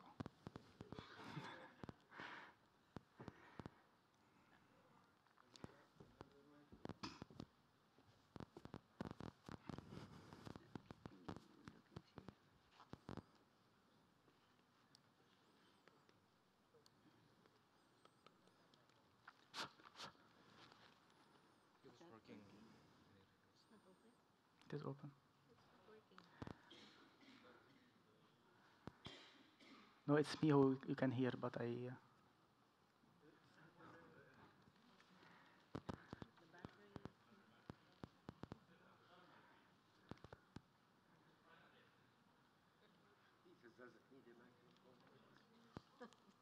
happens to me in negotiations. They turn off happens. the microphone. Well, they are keeping me online still, so I'm fine. Thank you very much, and I hope you don't mind, but they told me I can speak to you while sitting down. I'm beginning to like this thing. Actually, I'm getting used to it. I think maybe I should bring it at every negotiation. Friends, in my opening remarks, I mentioned that this is the first time that we will actually delve deeply into climate finance architecture. We've been going around the whole thing. And how to explore ways to improve, etc., the finance flows. But this will not be the last time. Georg and I, at the beginning of this meeting, told you that we, in the SCF, in the Standing Committee of Finance, are committed to transparency. And though the discussions that we have had, Mohammed, of course, summed it up very well, have been transparent. The last panelists, for instance, were led by two very prominent CSO representatives. So it is open to all. We are all speaking here. It has been a stimulating 2 days. I thank you very much for it. Now, like Mo has said, we will take this forward in the Standing Committee on Finance. They will make a report. It will be on the website. And this we will use in order to get the views in the negotiations. You know, at every COP, they tell us climate finance is going to be the issue of this COP, you know. And yet, when you get to the COP, of course, you get only negotiators. It is important that we get all the stakeholders' views into this, into the work that we are doing here. We got national and also regional, international views that we have here. Now, of course, the challenge for the SCF is how to take this forward and to formulate clear recommendations to the COP. There are opportunities. This will not be the last time. We are all in the work of the Standing Committee of Finance. Even the observers can go into the breakout groups and give their views. Now, I would like to end by saying thank you very much to all participants. I think you have been absolutely active, everybody active and participatory in this. This is the purpose of the forum. At every forum, I find that I'm learning. I'm learning so much from all of you. I will also, of course, be remiss if I don't thank Mohammed and Peter, who has left to get his suit. And of course, Jong-un Lee for co-facilitating the organization of this forum. Thank you very much. All resource persons have been very, very useful in this process. They have contributed to our understanding. Please feel free to get your views into the Standing Committee of Finance. We will always be open to all views. I think it's also an opportunity for us who are in the negotiations, who are in the Green Climate Fund Board, who are in the SCF, to tell you exactly what are we doing there. Because I tell you, climate finance, and I said this to Mina, has become big business. What is happening on the ground, we must reflect at the international level. And from the international level, then bring it back to the ground, because that's where they implement the things.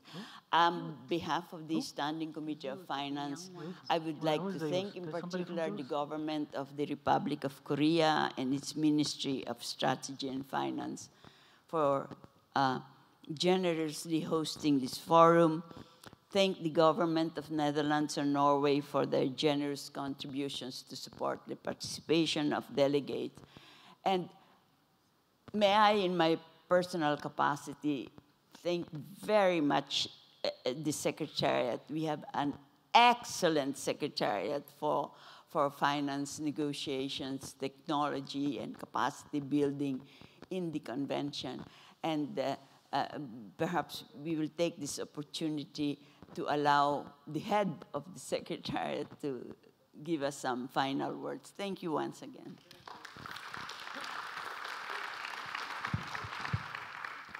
Thank you so much, Ditas. And as usual, you took the decision, of course.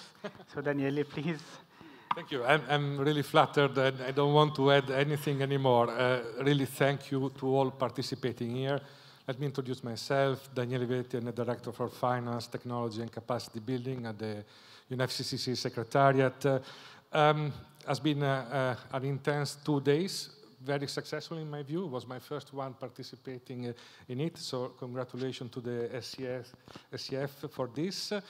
I have a long list of thanks, but I will make it very quick. Again, on behalf of the Secretariat, the government of the Republic of Korea was a fantastic collaboration and support we received here. Norway and the Netherlands. Special thanks to SCF co-chairs, Bernadittas and Georg. Really, your leadership take us here and will continue to our COP.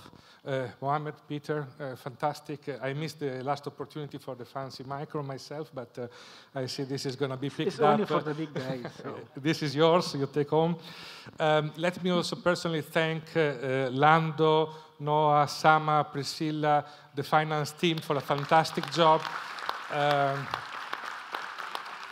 you all know how long it takes and much work goes in doing these events, and this was really impeccable, so thank you very much. But also to the local team from Korea here, they really help us a lot in many ways. I would give also an applause to all of you who have helped us. So with that, really safe travel to everybody. Enjoy the very well-deserved weekend. Mo, back to you. Thank you again. Thank you, Daniele. Thank you so much. And I don't want to keep you guys.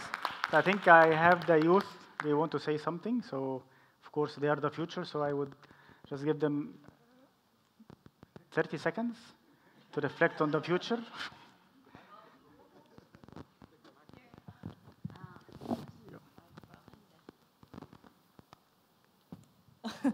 Hi, we're not going to take much time, like 30 seconds. So hi, we are from Yongo, Yonko representatives. I'm Jin from Korea. I'm Eduardo from Portugal. Yes, and we've been watching these 2 days of the SFC forum, and we want to express our youth view. As youth and intergeneration, climate finance is hard, but definitely need to know because it's crucial for change and implementing projects to ensure our safety. We didn't come here to see that there's so many funds, so many banks, so many institutions. We wanted to see enhanced collaborations so that we can allocate the funds to the projects that we really need that can make our future generation safe. Thank you. Thank you so much. That was very efficient. It's even less than 30 seconds, so thank you. So now I'm challenged. I said I finished at 6. Again, on behalf of Peter, my co-facilitator, I would like to thank all the resource persons. I would like to thank the other non-resource persons, all the attendees who attended this forum yesterday and today. I think being here is a reflection of a commitment. You come from everywhere. No people from everywhere coming from long distance, staying here, and others who are in the GCF and survived the last meeting and still staying here. So I thank them also. I thank everybody for being here. And I share and support what was mentioned by Dites and Daniele, thanking the government of Korea, governments of Netherlands and Norway, you guys, all the resource people. And the last point I would like to make, and please, this is important, Secretariat will be sending an email to all registered participants so you can give your feedback on the forum. So on the planning, on the timing, on the content, on several elements. This is very important for us as SCF in planning for the next forums. It really helps. It is a reflection of reality. And please follow the SCF. We have a dedicated website, and our meetings are open for observers, not only to observe, but also to interact. So those of you who can travel to Germany, attend, more than welcome. The other ones, you can always be online because you have a webcast. So please keep that in mind. And again, safe travels. Thank you so much for being here, and thank you so much for the rich deliberations. And just a clap for you, not for me, just like a round of applause for you guys. Thank you so much. Safe travels. And can I keep the mic, or the mic has to go with that? Can I keep this whole thing? Thank you, Daniel. Thank you.